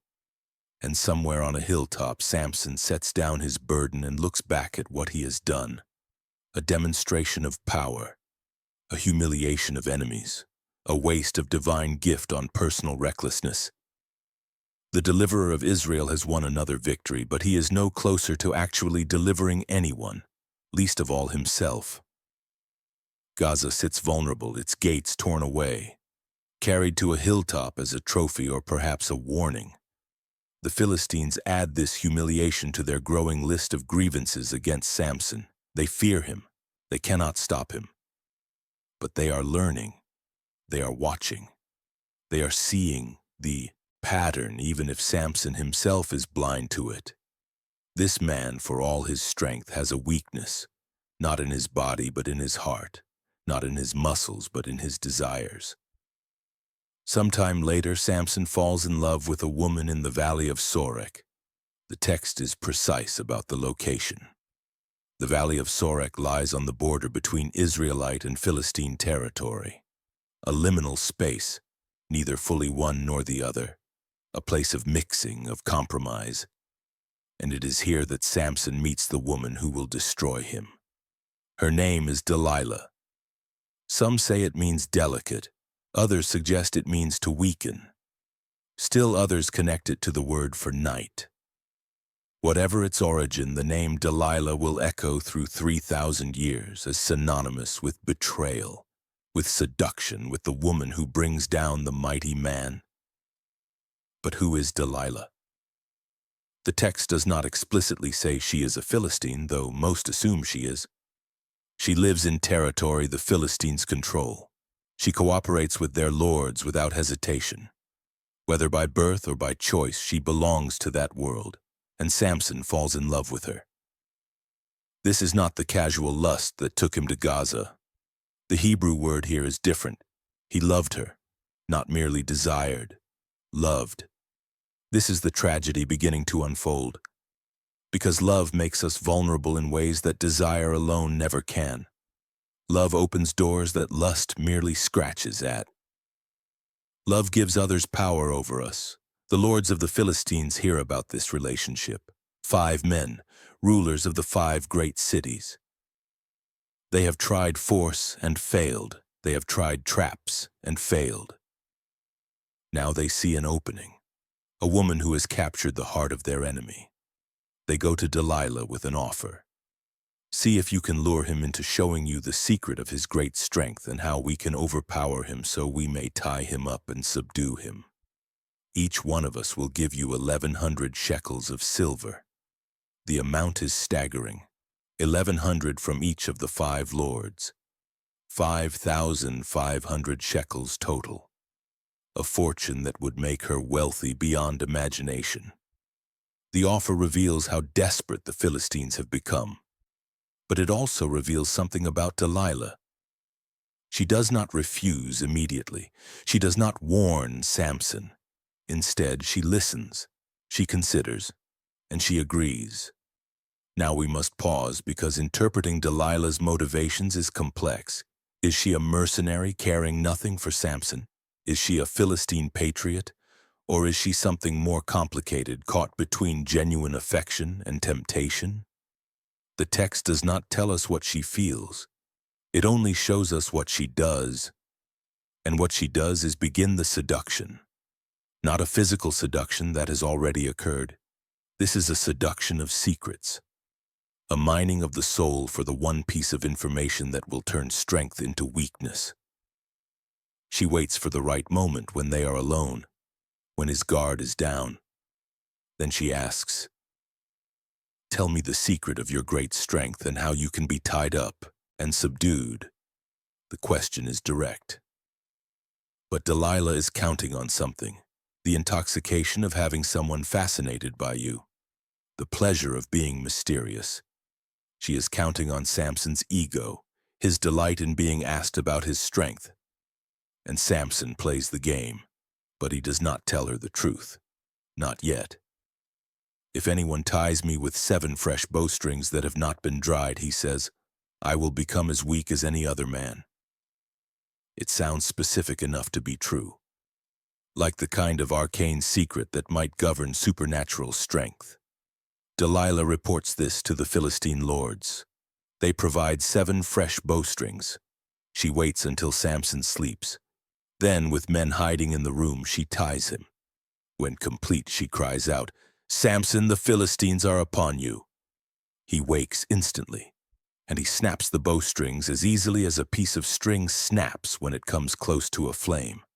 The hiding men remain concealed. The secret remains unknown. But notice what has just happened. Delilah has tried to have Samson captured. The attempt has failed. And Samson knows about it. She woke him with the warning that enemies were upon him.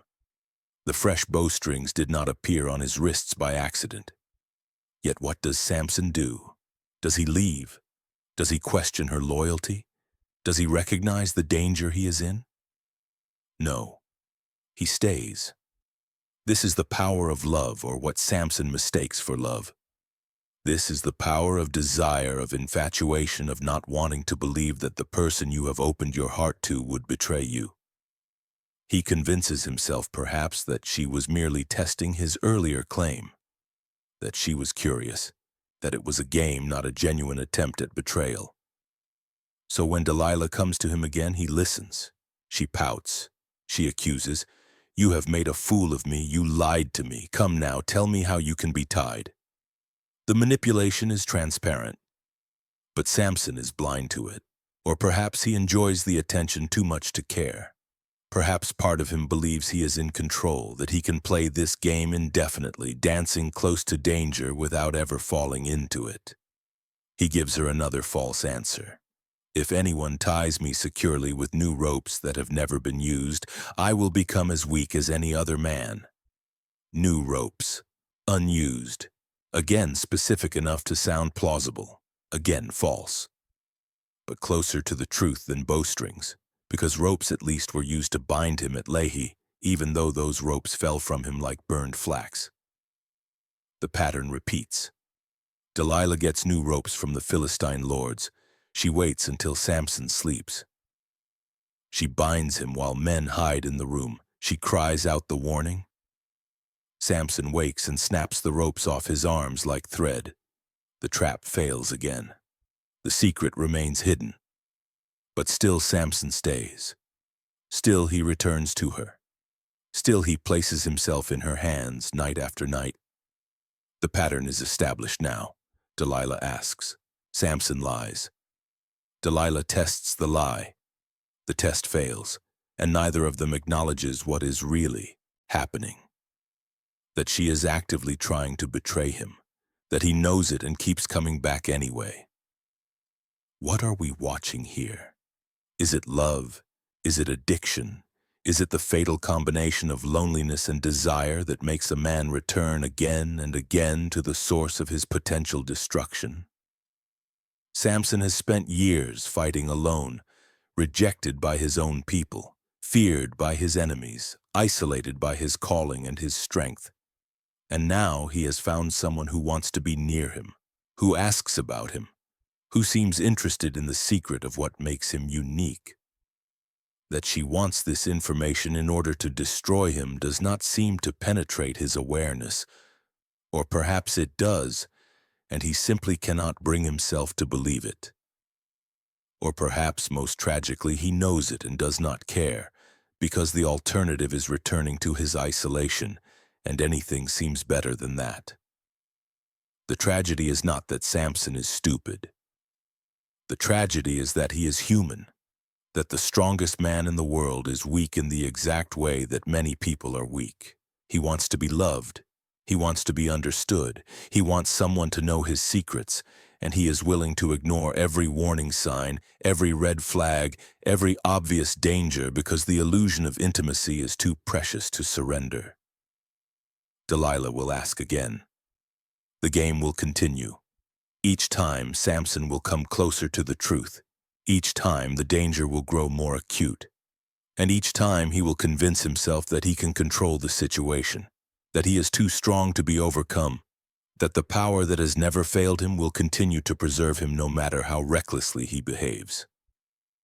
But in the valley of Sorek, in the arms of a woman who has agreed to betray him for silver, Samson is learning the hardest lesson of his life. That supernatural strength cannot protect you from the consequences of a foolish heart. That physical power means nothing against emotional manipulation. That the mightiest warrior can be defeated not by armies but by loneliness, not by weapons but by the desperate need to be known and loved. The seduction has begun. The trap is being set. And unlike the trap at Gaza, unlike the binding by the men of Judah, this trap will not depend on ropes or gates or overwhelming force. This trap will be built from Samson's own need, his own choices, his own refusal to walk away from danger when he still has the chance. The strongest man in the world is about to fall, not from the outside in, but from the inside out. The seduction has begun. The trap is being set, and unlike the trap at Gaza, unlike the binding by the men of Judah, this trap will not depend on ropes or gates or overwhelming force. This trap will be built from Samson's own need, his own choices, his own refusal to walk away from danger when he still has the chance. But notice what has just happened. Delilah has tried to have Samson captured. The attempt has failed, and Samson knows. She woke him with the warning that enemies were upon him. The bowstrings did not appear by accident. Yet what does he do? Does he leave? Does he question her loyalty? No. He stays. This is the power of what Samson mistakes for love, the power of not wanting to believe the person you have opened your heart to would betray you. He convinces himself she was testing his claim, that it was a game. So when Delilah comes to him again, he listens. You have made a fool of me. You lied to me. Come now, tell me how you can be tied. The manipulation is transparent. Any objective observer would see it. But Samson is not objective. He is a man in love, and love is the most effective blindfold ever invented. He gives her another false answer. If anyone ties me securely with new ropes that have never been used, I will become as weak as any other man.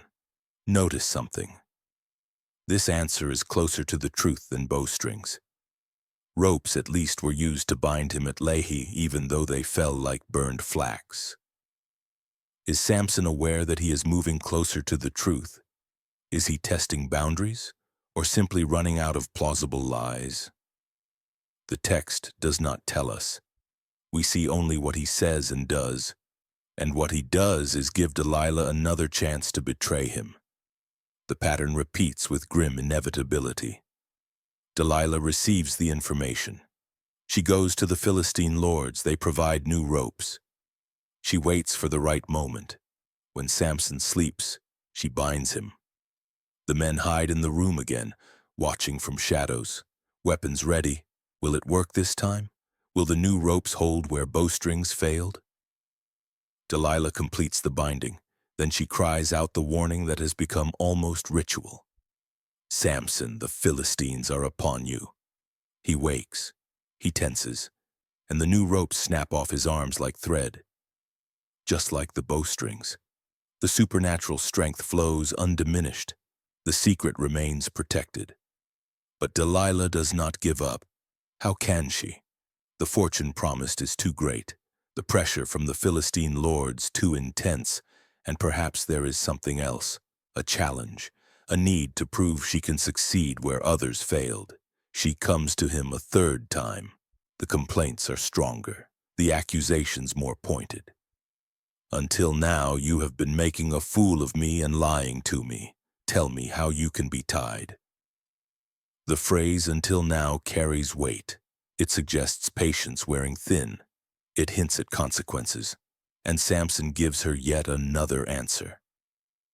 If you weave the 7 braids of my head into the fabric on a loom and tighten it with the pin, I will become as weak as any other man.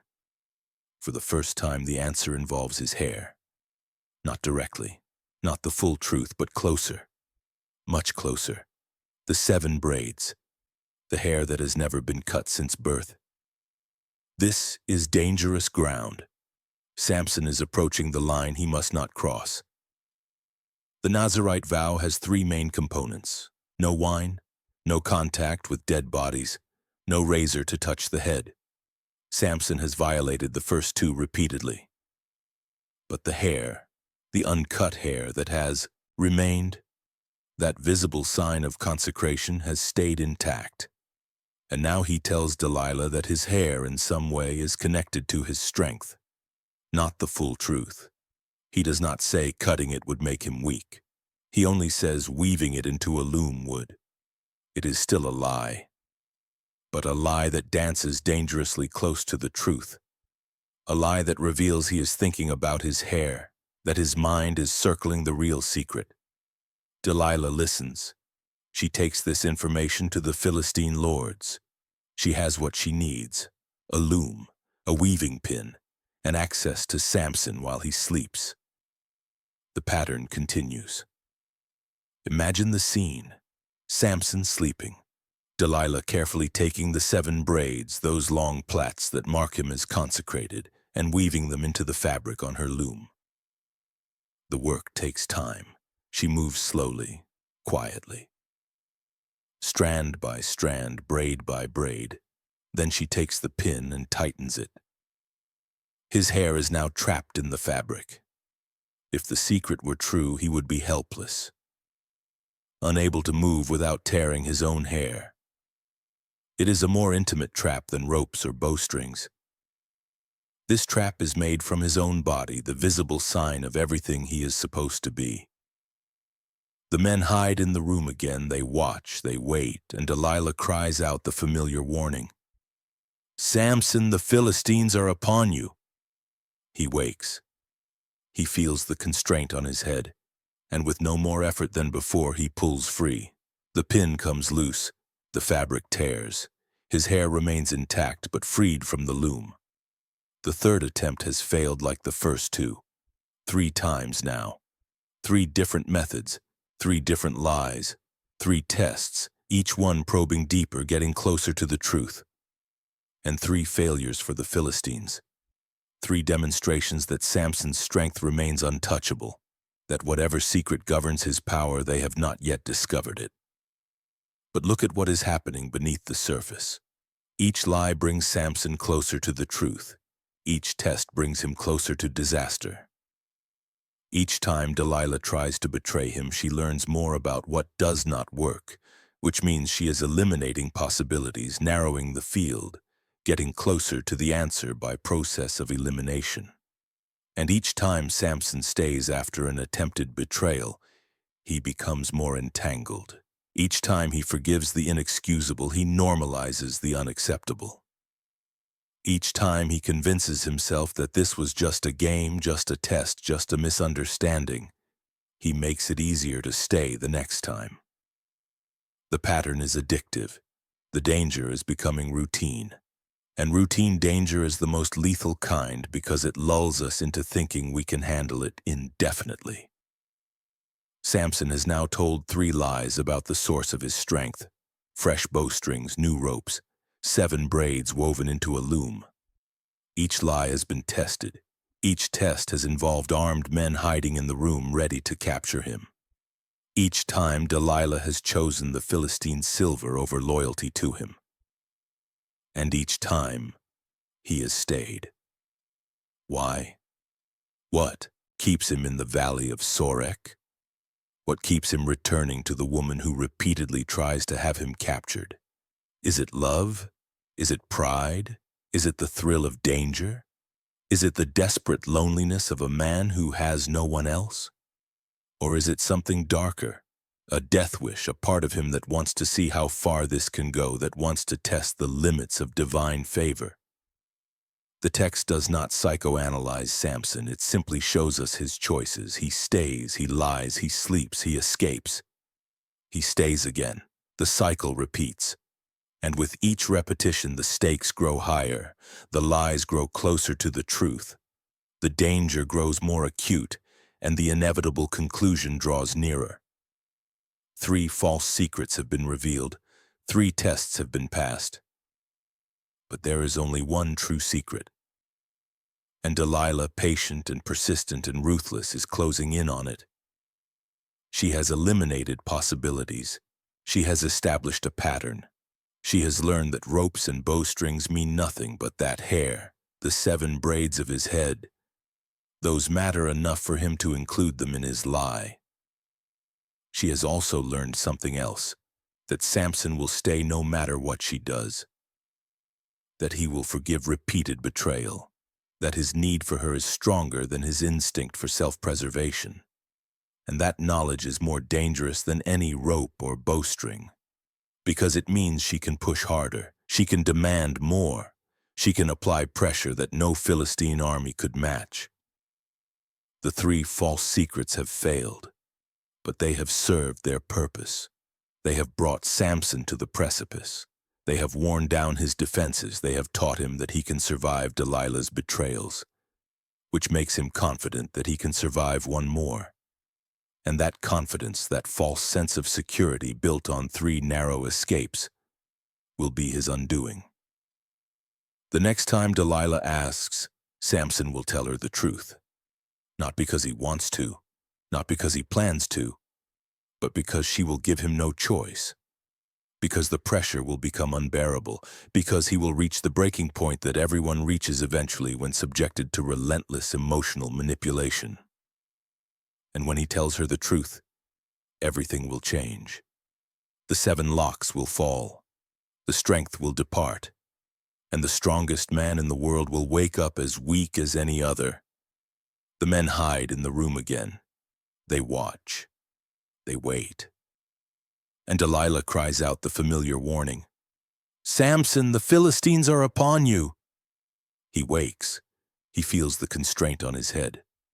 And with no more effort than before, he pulls free. The pin comes loose. The fabric tears. His hair remains intact, but freed from the loom.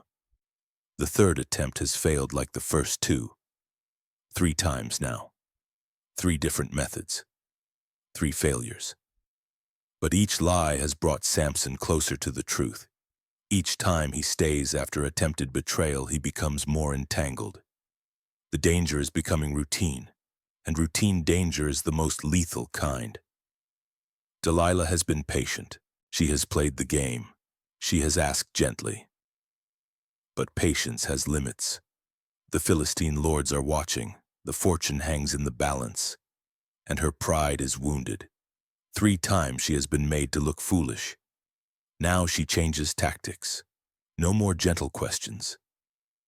Now comes the assault, the relentless grinding pressure that breaks down walls. She begins with words that have destroyed stronger men than Samson, words that weaponize love itself. How can you say you love me when you will not confide in me? The question is a dagger wrapped in silk. It attacks his declaration of love.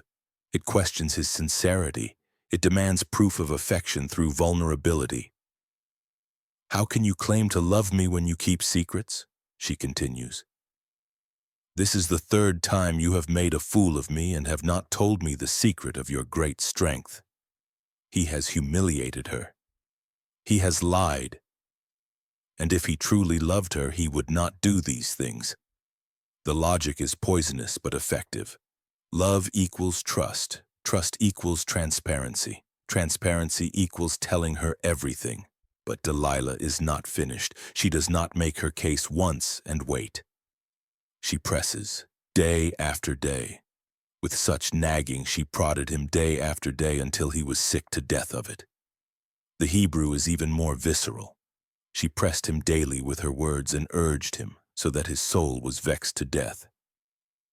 Imagine what this must be like. Every day the same accusations. How can you say you love me? Why will you not trust me?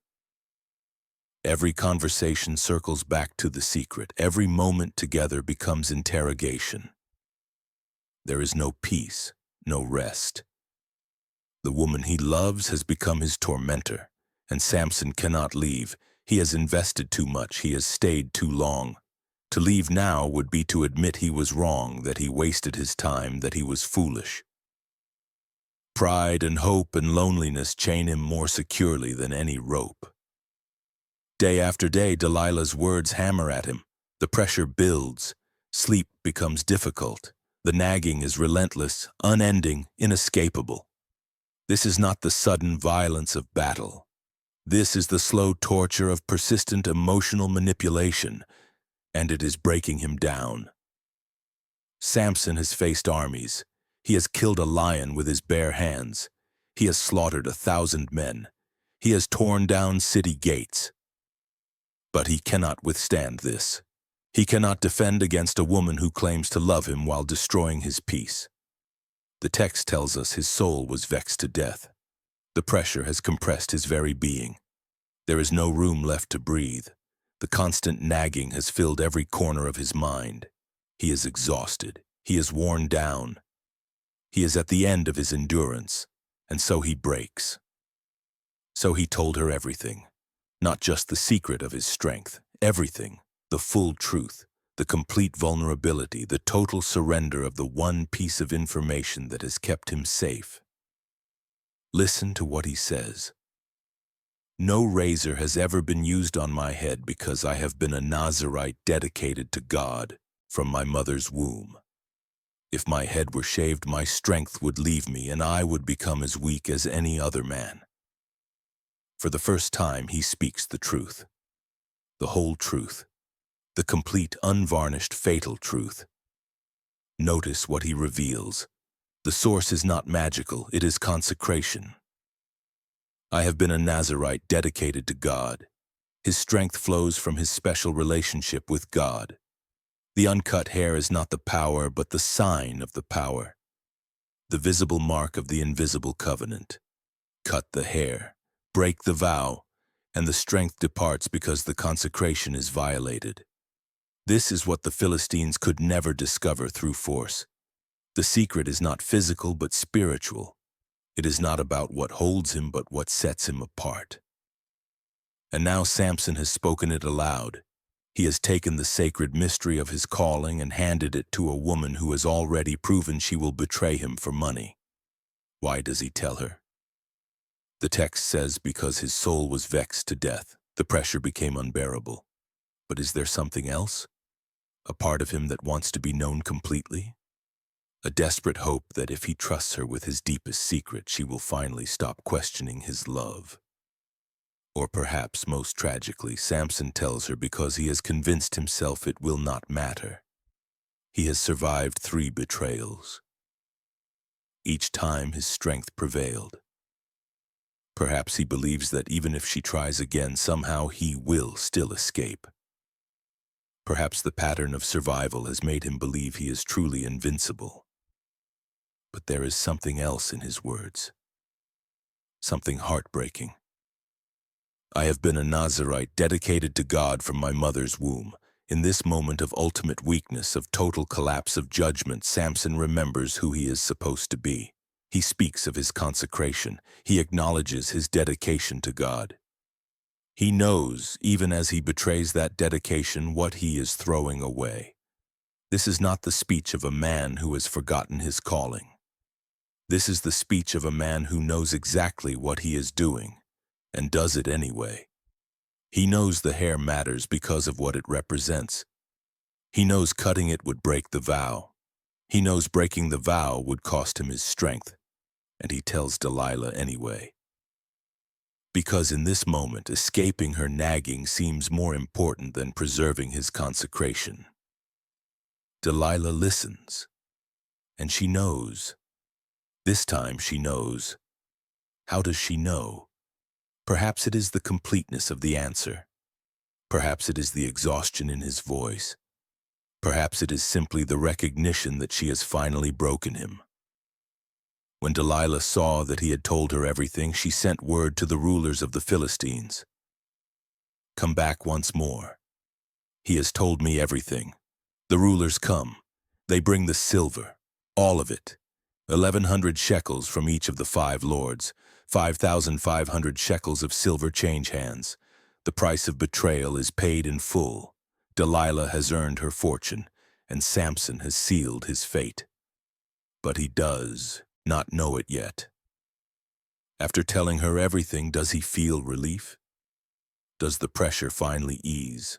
Does he believe that this complete honesty has somehow saved the relationship?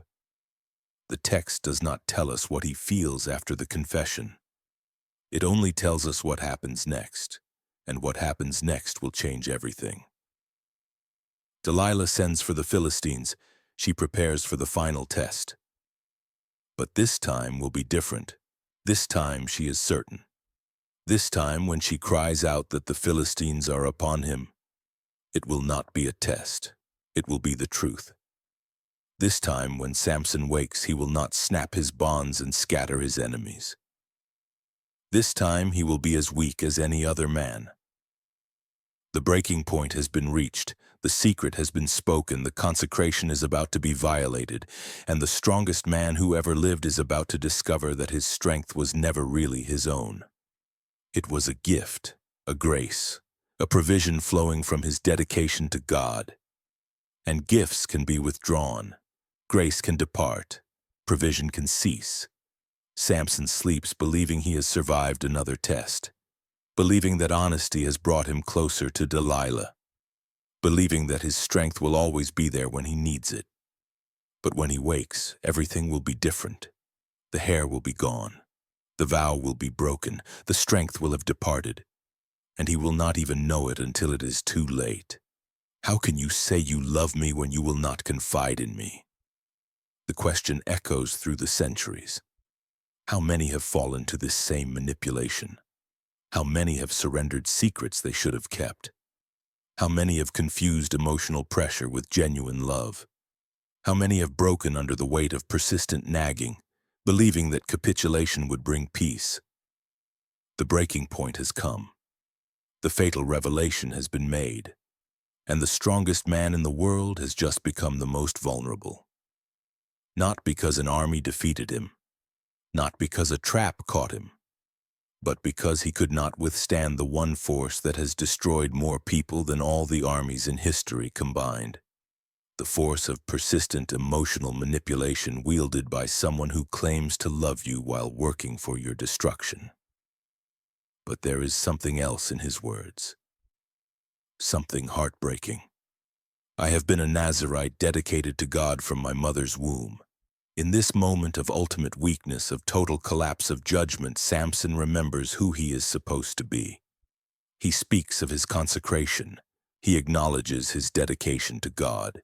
He knows, even as he betrays that dedication, what he is throwing away. This is not the speech of a man who has forgotten his calling. This is the speech of a man who knows exactly what he is doing and does it anyway. He knows the hair matters. He knows cutting it would break the vow. He knows breaking the vow would cost him his strength. And he tells Delilah anyway. Delilah listens, and she knows.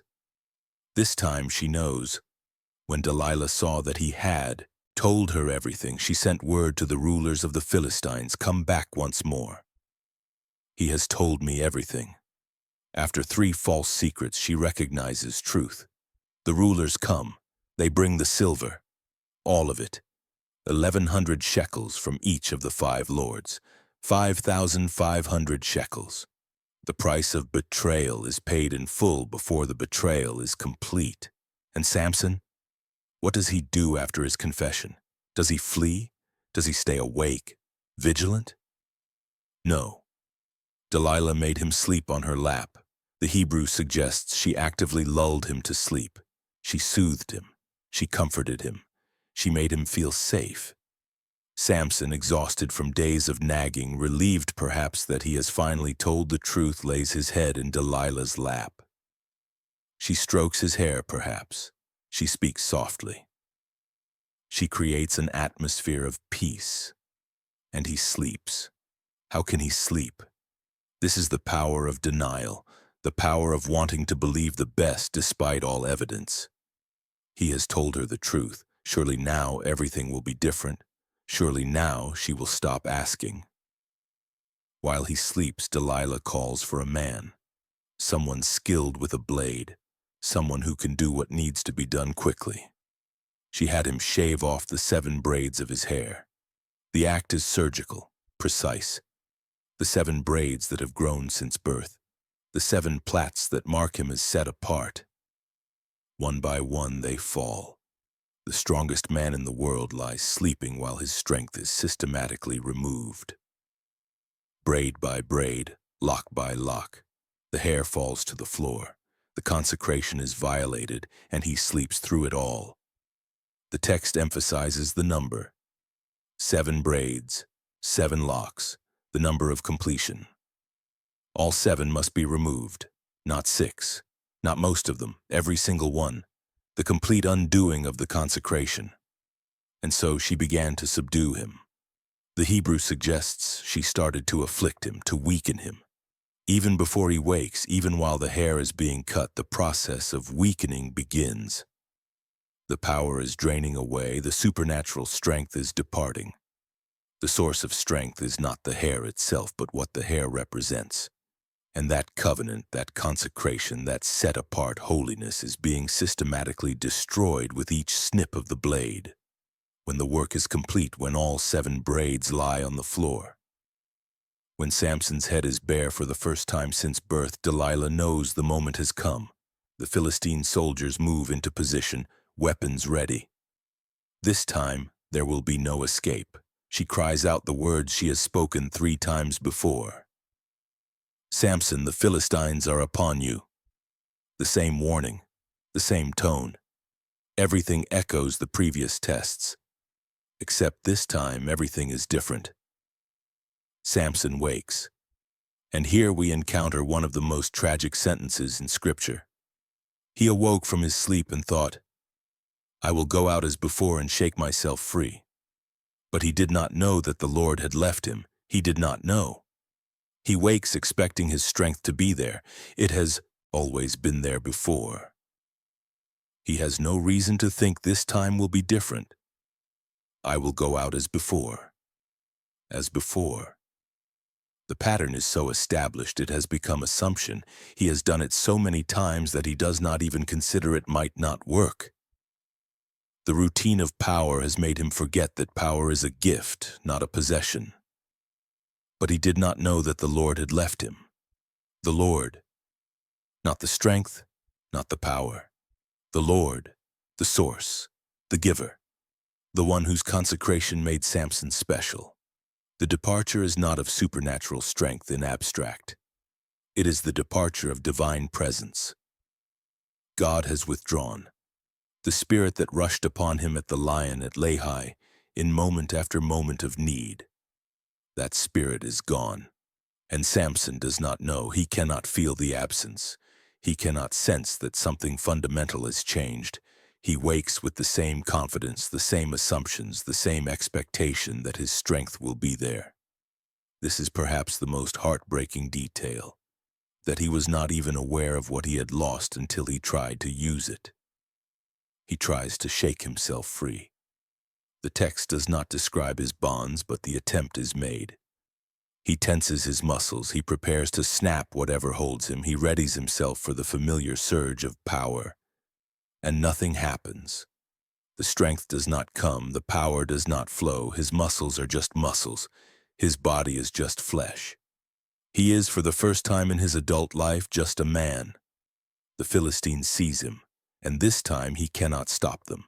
This time there is no supernatural strength to save him.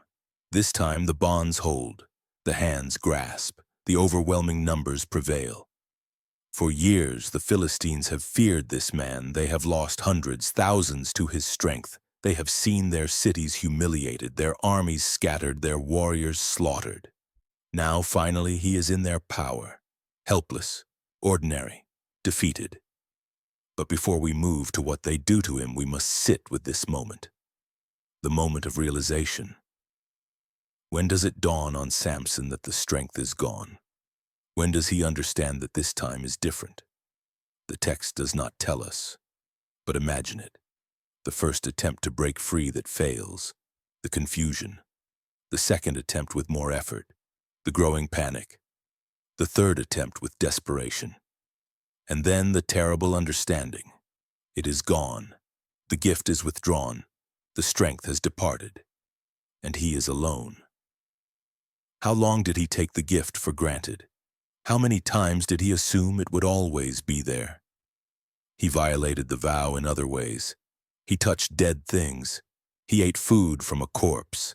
He indulged appetites that contradicted his consecration. But the hair remained. And as long as the hair remained, so did the strength. So he learned a terrible lesson, that he could break part of the vow and keep the power. That consecration could be compromised without consequence. But it was an illusion. Every violation weakened the foundation. Every compromise ate away at the covenant. The house looked strong, but the termites were at work. And when the final pillar fell, when the visible sign of consecration was removed, the entire structure collapsed. Not because hair has magical properties, but because the hair represented something. It represented a life set apart, a dedication maintained from birth, an outward sign of an inward reality. When Samson allowed that sign to be removed, he was declaring something. That the consecration did not matter, that his comfort mattered more than his calling, that escaping Delilah's nagging was worth more than preserving his dedication to God. And God, who had maintained the gift despite so many violations, who had continued to empower Samson despite his repeated failures, God finally withdrew. Not in anger, perhaps, not in punishment exactly, but in acknowledgement of what Samson himself had chosen. He had chosen Delilah over dedication. He had chosen peace from nagging over preservation of calling. He had chosen to be ordinary rather than set apart, and God granted him what he chose. The spirit departed, the strength left, the calling was withdrawn. The Philistines have Samson now. They hold him securely. He cannot break their grip. He cannot scatter them with supernatural power. He is just a man in their hands. A man who was supposed to be their deliverer. A man called from birth to free his people from oppression. A man who wasted his gift on personal vendettas and destructive relationships. A man who had everything and threw it away for a woman who never loved him. The strongest man in the world is now the weakest. The judge of Israel is now a captive of Israel's enemies. The Nazirite dedicated from birth is now shorn and defiled. The man empowered by God's Spirit is now abandoned by that very Spirit. And the tragedy is complete, not because an army defeated him, not because a trap was too clever, but because he chose this, step by step, choice by choice, compromise by compromise. He walked into this prison with his eyes open, and now the door has slammed shut behind him. He tries to shake himself free. The text does not describe his bonds, but the attempt is made. He tenses his muscles. He prepares to snap whatever holds him. He readies himself for the familiar surge of power. And nothing happens. The strength does not come. The power does not flow. His muscles are just muscles. His body is just flesh. He is, for the first time in his adult life, just a man. The Philistines seize him, and this time he cannot stop them. This time there is no supernatural strength. The bonds hold, the hands grasp, the numbers prevail. For years the Philistines have feared this man. They have lost thousands to his strength. Now finally he is in their power. Helpless, defeated. And they are not merciful. The Philistines seized him, gouged out his eyes, and took him down to Gaza. 2 actions, 2 deliberate cruelties. First, they gouge out his eyes. The Hebrew is graphic and brutal. They bore out his eyes. This is not the clean wound of battle. This is mutilation. This is vengeance. Why the eyes? Perhaps because Samson's downfall came through what he saw. He saw a woman in Timnah. He saw a prostitute in Gaza. He saw Delilah and loved her. His eyes led him into temptation. So they take his eyes. Or perhaps it is practical. A blind man cannot navigate unfamiliar territory, cannot see enemies approaching, cannot plan or find weapons. Even if the strength returned, blindness would limit it. This ensures he stays captive, but it is also humiliation. Samson, who struck such fear that they paid a fortune to capture him, is now dependent on others to guide him. The man who carried city gates now stumbles in darkness. The warrior who slaughtered thousands now cannot see his own hand. And where do they take him? Gaza. Of all cities, they take him to Gaza, the city whose gates he tore out and carried away. The city he humiliated most directly. It is deliberate, bringing the man who shamed Gaza back in chains, letting the people see the blind, helpless prisoner who once terrified them. This is theater. This is statement. Binding him with bronze shackles, they set him to grinding grain in the prison. Bronze shackles, not rope. They have learned. No more organic materials, bronze, metal, unbreakable by human hands. They shackle him and put him to work. Grinding grain. The work of slaves, the work of animals, the work of the lowest members of society, typically done by women or donkeys. A large millstone turned by endless circular walking, crushing grain into flour. Hour after hour, day after day, the same motion, the same circle, back-breaking work, mindless work, humiliating work. And this is what they give Samson, the judge of Israel, the man called from birth to deliver his people, the Nazirite consecrated to God. He walks in circles in the darkness, turning a millstone, grinding grain like a beast of burden. Guards watch him. Prisoners mock him. Visitors come to see the mighty Samson reduced to this. Imagine what this must be like, the physical pain of his mutilated eyes, the exhaustion of the grinding work, the humiliation of being displayed like an animal. But worse than all of this, the knowledge, the crushing knowledge that he did this to himself. No one captured him by force. He walked into this prison. He chose Delilah over consecration. He told her the secret. Every step of his destruction was a choice he made. In the darkness behind his ruined eyes, what does Samson see? Does he replay the moments? The wedding at Timnah, the honey from the lion, the prostitute in Gaza, Delilah's questions, his lies getting closer to the truth, the nagging that wore him down, the moment he told her everything, the sleep in her lap, all of it his doing, and the spiritual dimension. He did not know that the Lord had left him, but he knows now. The presence of God has withdrawn. The spirit that empowered him is gone. The calling that defined him is forfeited. He is not just physically blind, he is spiritually abandoned. Alone in darkness deeper than the loss of eyesight. The prison in Gaza becomes Samson's world. The millstone, the shackles, the mocking voices, the endless circular walking. This is suffering the consequences. This is reaping what was sown. And there is no escape. Even if the shackles were removed, where would a blind man go?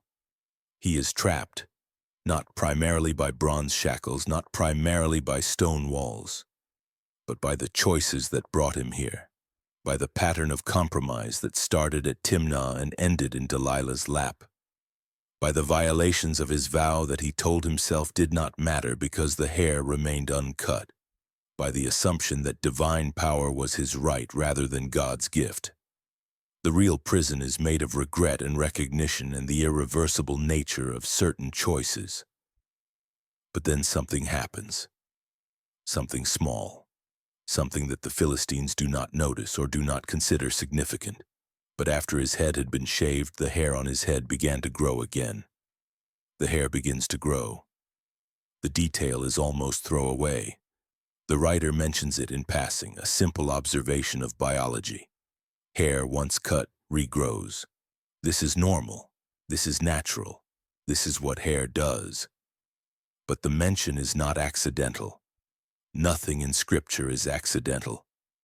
The hair is beginning to grow, not quickly perhaps, not noticeably at first, but slowly, steadily, the hair that marked Samson as a Nazirite from birth is returning. Strand by strand, day by day, in the darkness of the prison, in the humiliation of the grinding work, in the depths of his physical and spiritual poverty, something is changing. Does Samson notice?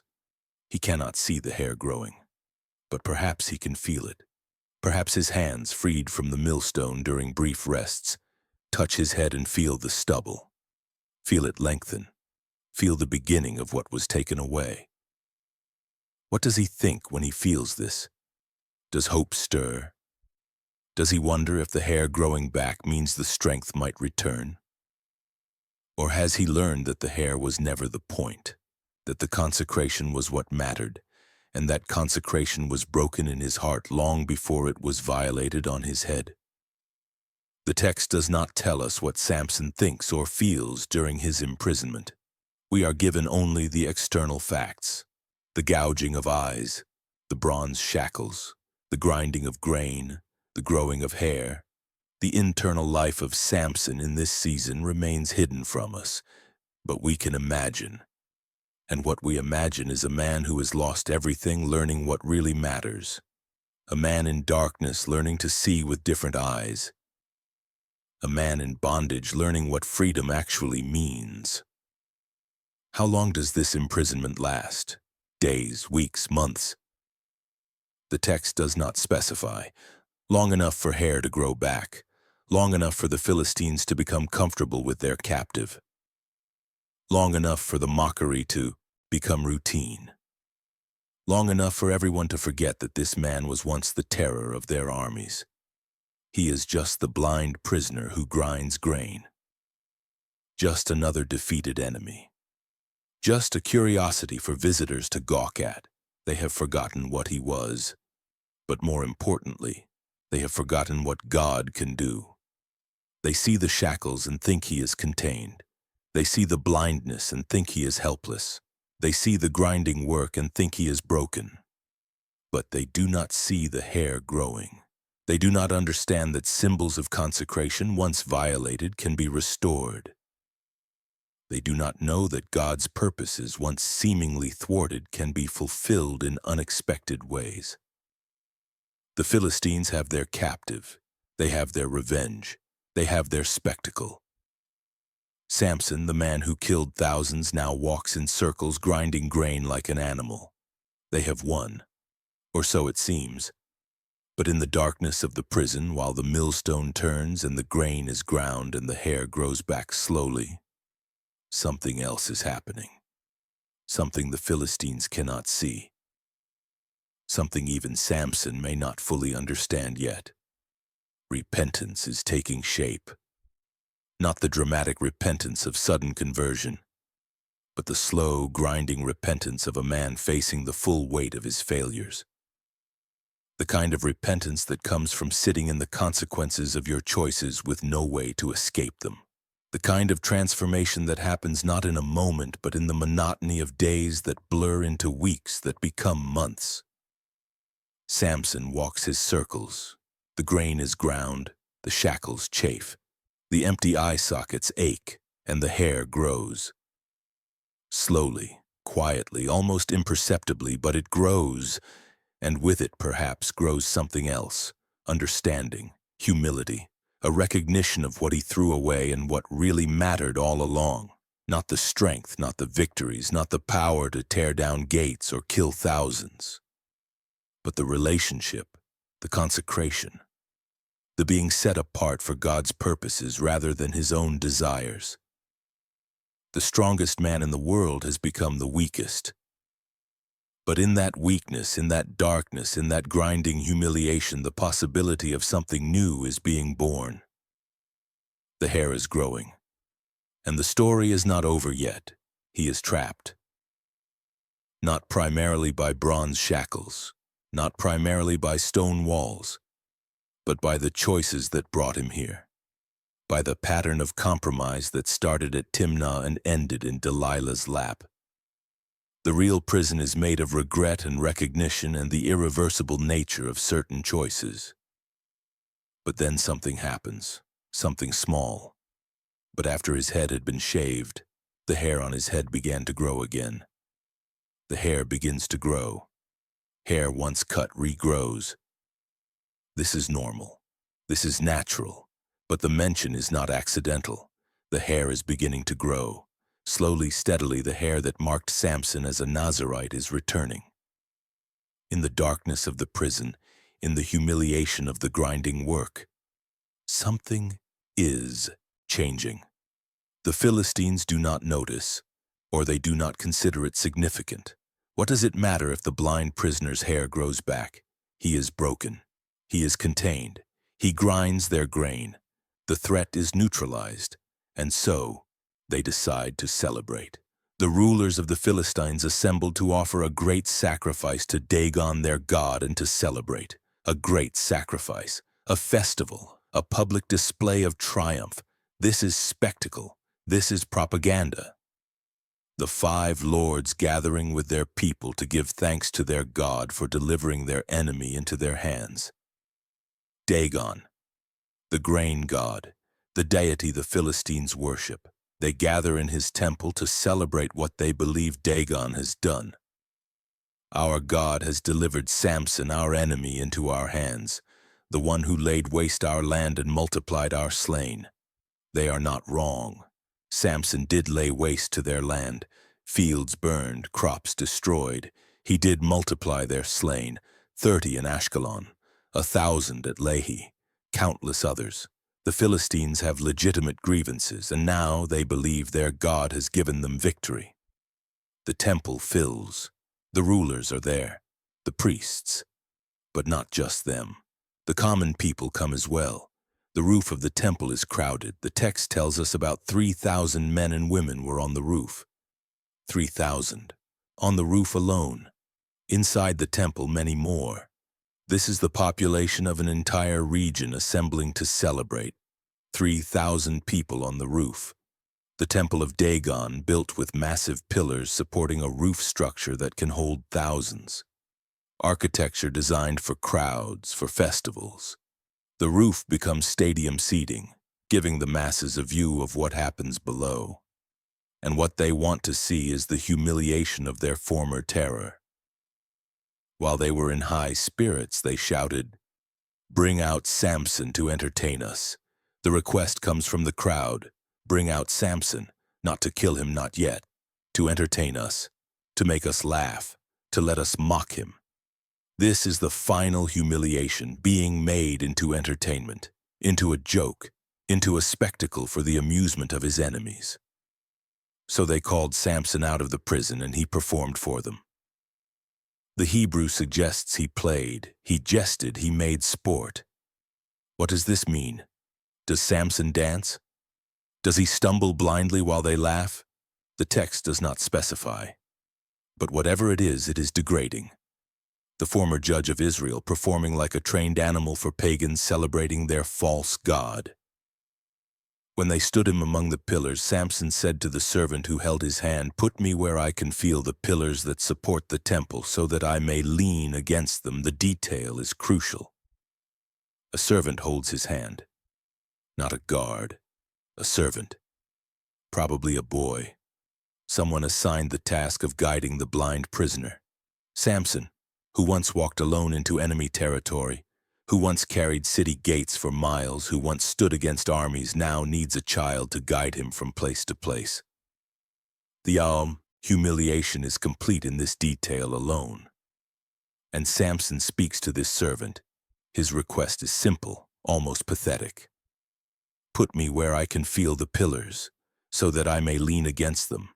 He sounds tired, exhausted from the performance. He wants to rest, to lean against something solid. The request seems reasonable, natural, innocent. A blind man wanting to orient himself to find support. The boy complies. He positions Samson between the 2 central pillars. The pillars that support the temple. The pillars on which the entire structure depends. Does the boy understand what he is doing? Does anyone watching realize the significance of where Samson stands? The Temple of Dagon is an architectural marvel, but it is also a vulnerability. The entire weight of the roof, the weight of 3,000 people, rests on pillars. Remove the pillars, and the whole thing comes down. But why would anyone worry about that? Samson is blind. Samson is weak. Samson is broken. He just wants to lean against something for support. The boy leads him to the very center between the two main pillars and leaves him there. The scene is set now. 3,000 people on the roof, more thousands inside. The rulers of the Philistines present, priests of Dagon conducting ceremonies. The celebration is at its height. They have their enemy on display. They have given thanks to their God. They have made sport of the man who terrorized them. This is their moment of triumph, complete, total, undeniable, and in the midst of this celebration between the two central pillars stands a blind man. His head is no longer completely bare. Hair has grown back, not the 7 long braids of before, but hair. The visible sign of the Nazirite vow returning, slowly, quietly, growing back in the darkness of his imprisonment. Does Samson understand what this means? Has he felt the hair growing and wondered? Has he dared to hope? The text does not tell us his thoughts during the long days of grinding grain. We do not know what prayers he might have prayed in the darkness, what confessions he might have made, what brokenness he might have experienced. We know only that he is here now, in the temple of Dagon, positioned between pillars with 3,000 enemies on the roof above him. The celebration continues. The noise must be tremendous, 3,000 people on the roof, thousands more inside, talking, laughing, celebrating. The sound of a festival in full swing. Music, perhaps. Certainly voices, the din of victory and thanksgiving and relief. For years, these people lived in fear of Samson. Now they can laugh at him, mock him, celebrate his defeat. They do not know they are attending their own funeral. They do not know that the blind, broken man between the pillars is about to pray a prayer that will bring the roof down on their heads. They do not know that God, who departed from Samson when the vow was broken, is about to return one final time. They do not know that the story is not over, that the final act is about to begin, that the greatest demonstration of Samson's strength is yet to come. But Samson knows, or at least Samson hopes. His hands touch the pillars, solid, strong, supporting unimaginable weight. The pillars are the key, the vulnerable point in an otherwise impregnable structure. And Samson stands between them, positioned perfectly by the servant boy who thought he was just helping a blind man find a place to rest. The irony is thick. The Philistines have brought their nemesis into their most sacred space. They have positioned him at the structural weak point of their temple. They have given him access to the very thing that holds up the roof over their heads. And they do not see the danger, because they see only a blind, defeated prisoner. They do not see what God might be about to do. The celebration reaches its peak, the noise, the mockery, the sense of triumph. This is what victory feels like. This is what it means to defeat your enemy completely. This is the vindication of Dagon over the God of Israel, or so they think. They have captured the judge. They have broken the strong man. They have made entertainment of the terror. Their God has given them victory, but between the pillars, Samson's hands test the stone. His fingers trace the surface. His muscles, weakened by months of grinding grain, but still present, still functioning, prepare for one last effort. And in his heart, in his mind, in whatever remains of his connection to the God he has failed so spectacularly, Samson begins to pray. The temple of Dagon holds 3,000 people on its roof and thousands more inside. The structure is solid, built to last for generations. The pillars are thick, designed to bear immense weight. The architecture is sound. The construction is flawless. Everything is as it should be. The celebration of Dagon's triumph over Israel's God is at its height. And then Samson prays, and everything changes. And in the midst of this celebration, between the two central pillars, stands a blind man. His head is no longer completely bare. Hair has grown back, not the 7 long braids of before, but hair, the visible sign of the Nazirite vow, returning, slowly, quietly, growing back in the darkness of his imprisonment. The celebration continues. The noise is tremendous. 3,000 people on the roof, thousands more inside, talking, laughing, celebrating. For years, these people lived in fear of Samson. Now they can laugh at him, mock him. They do not know they are attending their own funeral. They do not know that the blind, broken man between the pillars is about to pray a prayer that will bring the roof down on their heads. Samson's hands rest on the pillars, solid, strong, supporting unimaginable weight. But Samson knows something the celebrating Philistines have forgotten, that no structure built by human hands can stand against the power of God. And so Samson prays. Then Samson prayed to the Lord. For the first time since his capture, we hear Samson speak to God. Not to Delilah, not to his captors, to God. Direct, personal, desperate. Sovereign Lord, remember me. The address is significant. Sovereign Lord, the one who rules, the one who has authority over all things. Samson, who spent so much of his life acting as though he was sovereign over his own choices, now acknowledges who truly holds power. Remember me. The plea is simple but profound. Do not forget. Do not cast me aside. I know I have failed. I know I have broken the vow. I know I have squandered the gift. But remember me. Remember that you called me from birth. Remember that I am still yours, even in my failure. Please, God, strengthen me just once more, just once, not for a lifetime, just this once. One final surge of power, one last manifestation of the supernatural strength that defined his life. He is not asking for restoration to what he was, just this once, for what he is about to do. And then comes the reason. Let me with one blow get revenge on the Philistines for my 2 eyes. The motivation is stated plainly. Revenge. For my 2 eyes. Personal. Visceral. Human. Some find this troubling. Is this merely vengeance, or is there something deeper? Because while Samson states his motivation as revenge, what he is actually doing is bringing judgment on those celebrating their false god's triumph over the true God. The Philistines are not just mocking Samson, they are mocking the God of Israel. They are attributing their victory to Dagon. The prayer is not long, not eloquent, not theologically sophisticated. It is the prayer of a desperate man who has finally learned that he cannot do anything without God. A man who has tried to use God's gifts for his own purposes and failed catastrophically. A man who now, at the end of everything, simply asks for strength one more time. And God answers. Not because Samson deserves it, not because Samson has earned it, but because God's purposes will be fulfilled even through broken vessels, because God's name will not be mocked.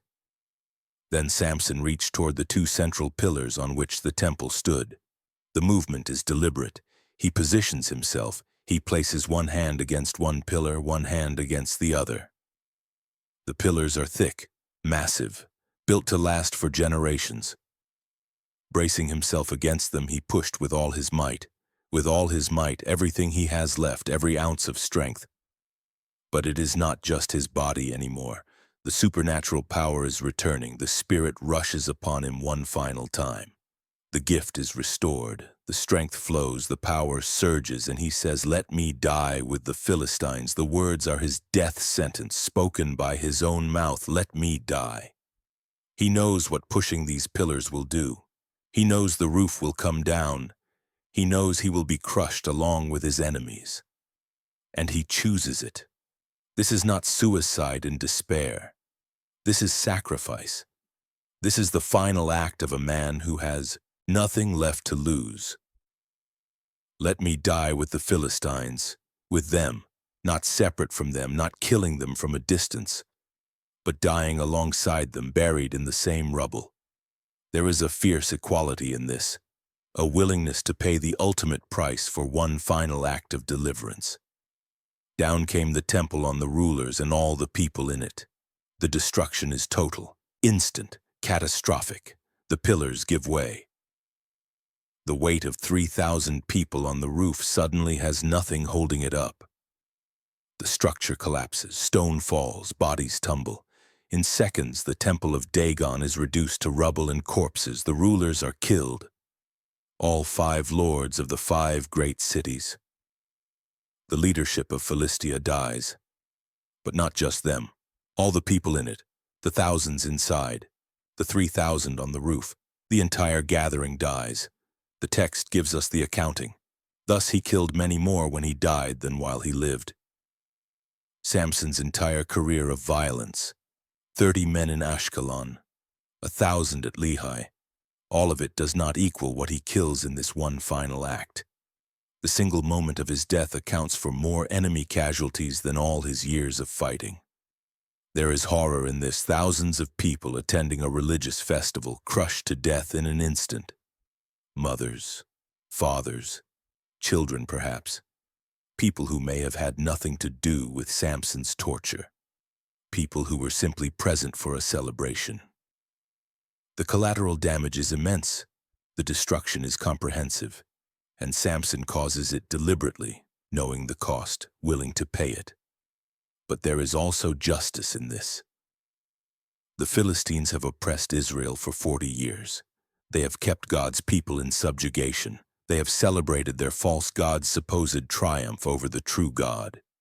They have mocked and humiliated the man called from birth to deliver Israel. And now, in their moment of greatest celebration, when they think they have finally won, the roof comes down.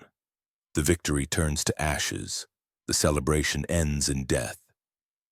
Samson dies in the collapse, blind, broken, buried in rubble.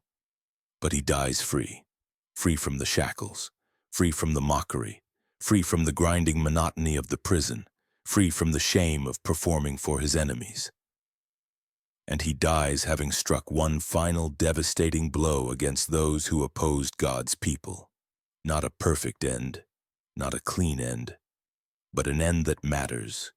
His brothers and his father's whole family went down to get him, after the disaster, after the dust settles, after the Philistines are too stunned and decimated to stop them. The family comes. They retrieve his body from the rubble. They carry him back to Israel. They brought him back and buried him between Zorah and Eshtaol in the tomb of Manoah his father. Between Zorah and Eshtaol, where his story began, where the angel appeared to his mother, where he was born into his calling, where his father raised him in the knowledge of what he was meant to be. They bring him home. They bury him in the family tomb. The strongest man who ever lived returns to the dust like everyone else. He had led Israel 20 years. The final summary. 20 years. Not a long judgeship. Not a particularly successful one by traditional measures. He did not drive out the Philistines. He did not organize Israel into a coherent resistance. He did not establish justice or peace. He fought alone. He won battles but not the war. He killed thousands but did not deliver his people from oppression. And yet in his final act, he killed more Philistines than in his entire life. In his final act, he destroyed their temple and their leadership. In his final act, he demonstrated that their God was nothing and the God of Israel was everything. In his final act, he chose to die rather than live in humiliation. And that choice, that final sacrifice, that willingness to destroy and be destroyed, accomplished something his scattered victories never could. The temple of Dagon lies in ruins. 3,000 corpses on what was the roof, thousands more inside. The 5 rulers of Philistia are dead. The celebration of their god's triumph has become their funeral. And buried in the rubble, the blind judge of Israel lies dead, having fulfilled his calling in the strangest, most devastating way possible. The story of Samson ends not with triumph, but with tragedy. Not with restoration, but with death. Not with the deliverance of Israel, but with the destruction of their enemies. It ends with a prayer answered and a life ended and a temple collapsed and a people shocked and a calling finally, imperfectly, catastrophically fulfilled. The strongest man who ever lived dies having learned that strength was never the point. That consecration mattered more than power. That God's purposes will be accomplished even through our greatest failures. That the end of the story is not the end of the story. That death can be victory when it is chosen in faith rather than suffered in defeat. There is horror in this. Thousands of people attending a religious festival crushed to death in an instant. Mothers, fathers, perhaps children. People who may have had nothing to do with Samson's torture. People who were simply present for a celebration. The collateral damage is immense. The destruction is comprehensive. And Samson causes it deliberately, knowing the cost, willing to pay it. But there is also justice in this. The Philistines have oppressed Israel for 40 years. They have celebrated their false god's triumph over the true God. They have mocked the man called from birth to deliver Israel. And now, in their moment of greatest celebration, the roof comes down. Samson dies in the collapse, blind, broken, buried in rubble. But he dies free, free from the shackles, free from the mockery, free from the prison, and he dies having struck one final devastating blow against those who opposed God's people. His brothers and his father's whole family went down to get him. After the dust settles, the family comes. They retrieve his body from the rubble. They brought him back and buried him between Zorah and Eshtaol in the tomb of Manoah his father. Between Zorah and Eshtaol, where his story began, where the angel appeared to his mother, where he was born into his calling. They bring him home. They bury him in the family tomb. The strongest man who ever lived returns to the dust like everyone else. He had led Israel 20 years, not a long judgeship compared to some. Deborah judged for 40 years. Samson falls in the middle, 20 years of leadership. 20 years during which he was supposed to deliver Israel from Philistine oppression. But what kind of leadership was it? Samson never organized an army. He never called Israel to repentance. He never established justice. He never united the tribes. He fought alone, motivated primarily by personal grievance. His battles were reactions to personal slights. His victories, while spectacular, were isolated incidents that did not lead to lasting change. The text says he led Israel 20 years. But in what sense did he lead? The men of Judah did not follow him. They bound him and handed him over. There is no record of him settling disputes or teaching the law or guiding the people spiritually. His leadership consisted primarily of terrorizing the Philistines through individual acts of violence. Yet the text includes him among the judges. His story is preserved in Scripture. His name appears in the Great Hall of Faith in Hebrews chapter 11, listed alongside Abraham and Moses. How do we make sense of this? How do we understand a man who violated his vows, wasted his gifts, and died in a suicide attack, being honored as a man of faith? The answer lies in understanding what Samson's story is meant to teach us. This is not a story about a hero. This is a story about grace, about how God works through broken people to accomplish divine purposes. About how even our failures cannot completely thwart what God intends to do. Samson killed more people in his death than in all his life. The mathematics is clear, but the significance goes beyond numbers. In life, Samson's victories were personal. He struck when he was wronged. He killed when he was angry. He fought for himself. But in death, his final act had broader meaning. He destroyed the temple of a false god. He killed the leadership of the oppressing nation. He demonstrated that the God of Israel was more powerful than Dagon. His death accomplished what his life never could. This is the tragedy of Samson. Not that he died, but that it took blindness, imprisonment, and humiliation to bring him to the place where he could fulfill his calling. That he spent 20 years squandering supernatural gifts on personal vendettas when he could have led Israel to freedom. That he wasted his potential on women who betrayed him in battles that changed nothing until the very end. Consider what Samson might have been. A man consecrated from birth, empowered by the Spirit of God, granted supernatural strength, given the calling to begin the deliverance of Israel. Imagine if Samson had remained faithful to his vow, if he had used his gifts for their intended purpose, if he had organized Israel instead of fighting alone. But Samson could not see beyond his own desires. He saw a woman in Timnah and had to have her. He saw a prostitute in Gaza and went to her. He loved Delilah and told her everything. His eyes ruled him, his appetites controlled him, and the man meant to deliver others could not deliver himself from temptation. The irony runs deep through the entire narrative. Samson, whose name means sun or brightness, ends in darkness. Samson, called to free others, becomes a slave. Samson, empowered for deliverance, spends most of his career fighting for personal reasons. Samson, consecrated from birth, repeatedly violates his consecration. Samson, who should have been Israel's champion, dies having accomplished less than he might have. Yet in that death something shifts. The text records it simply. He killed many more when he died than while he lived. The final act redeems, at least partially, the wasted years. The prayer in the temple demonstrates something his entire life obscured, that Samson, for all his failures, still knew where true power came from, that he still believed God could answer prayer, that he was willing to die if that death had meaning.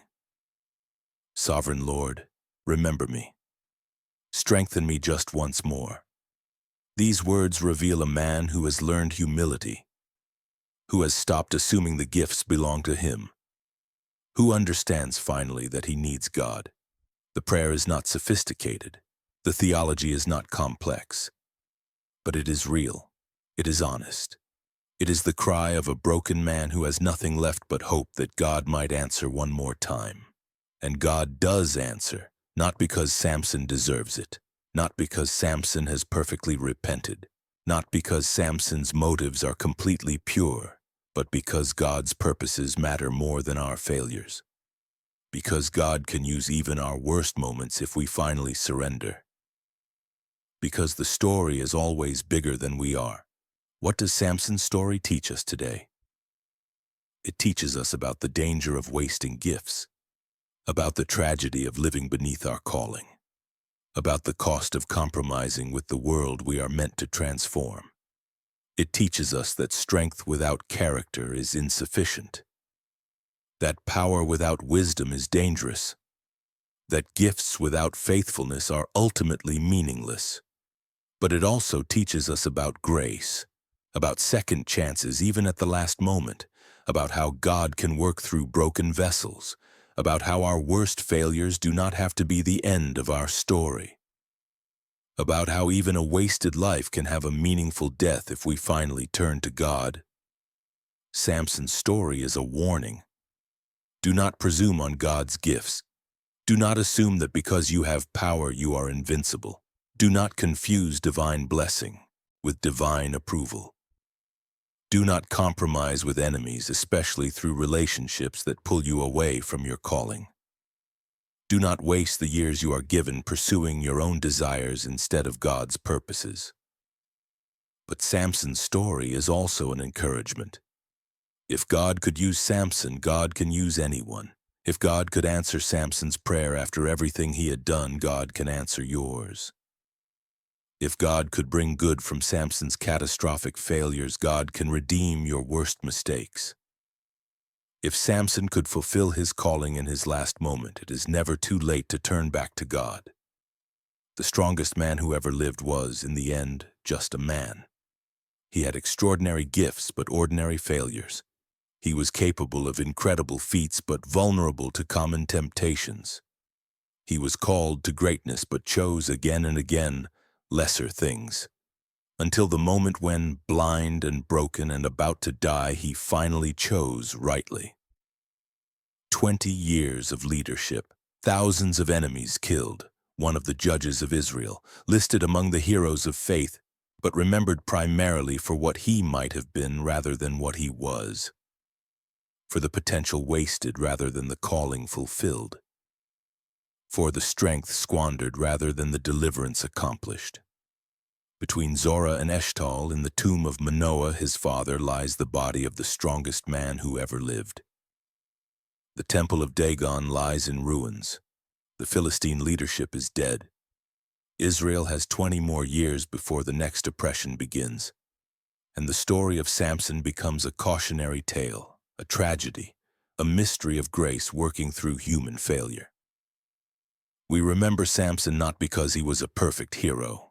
We remember him because he was like us, gifted but flawed, called but compromising, strong in some ways and devastatingly weak in others.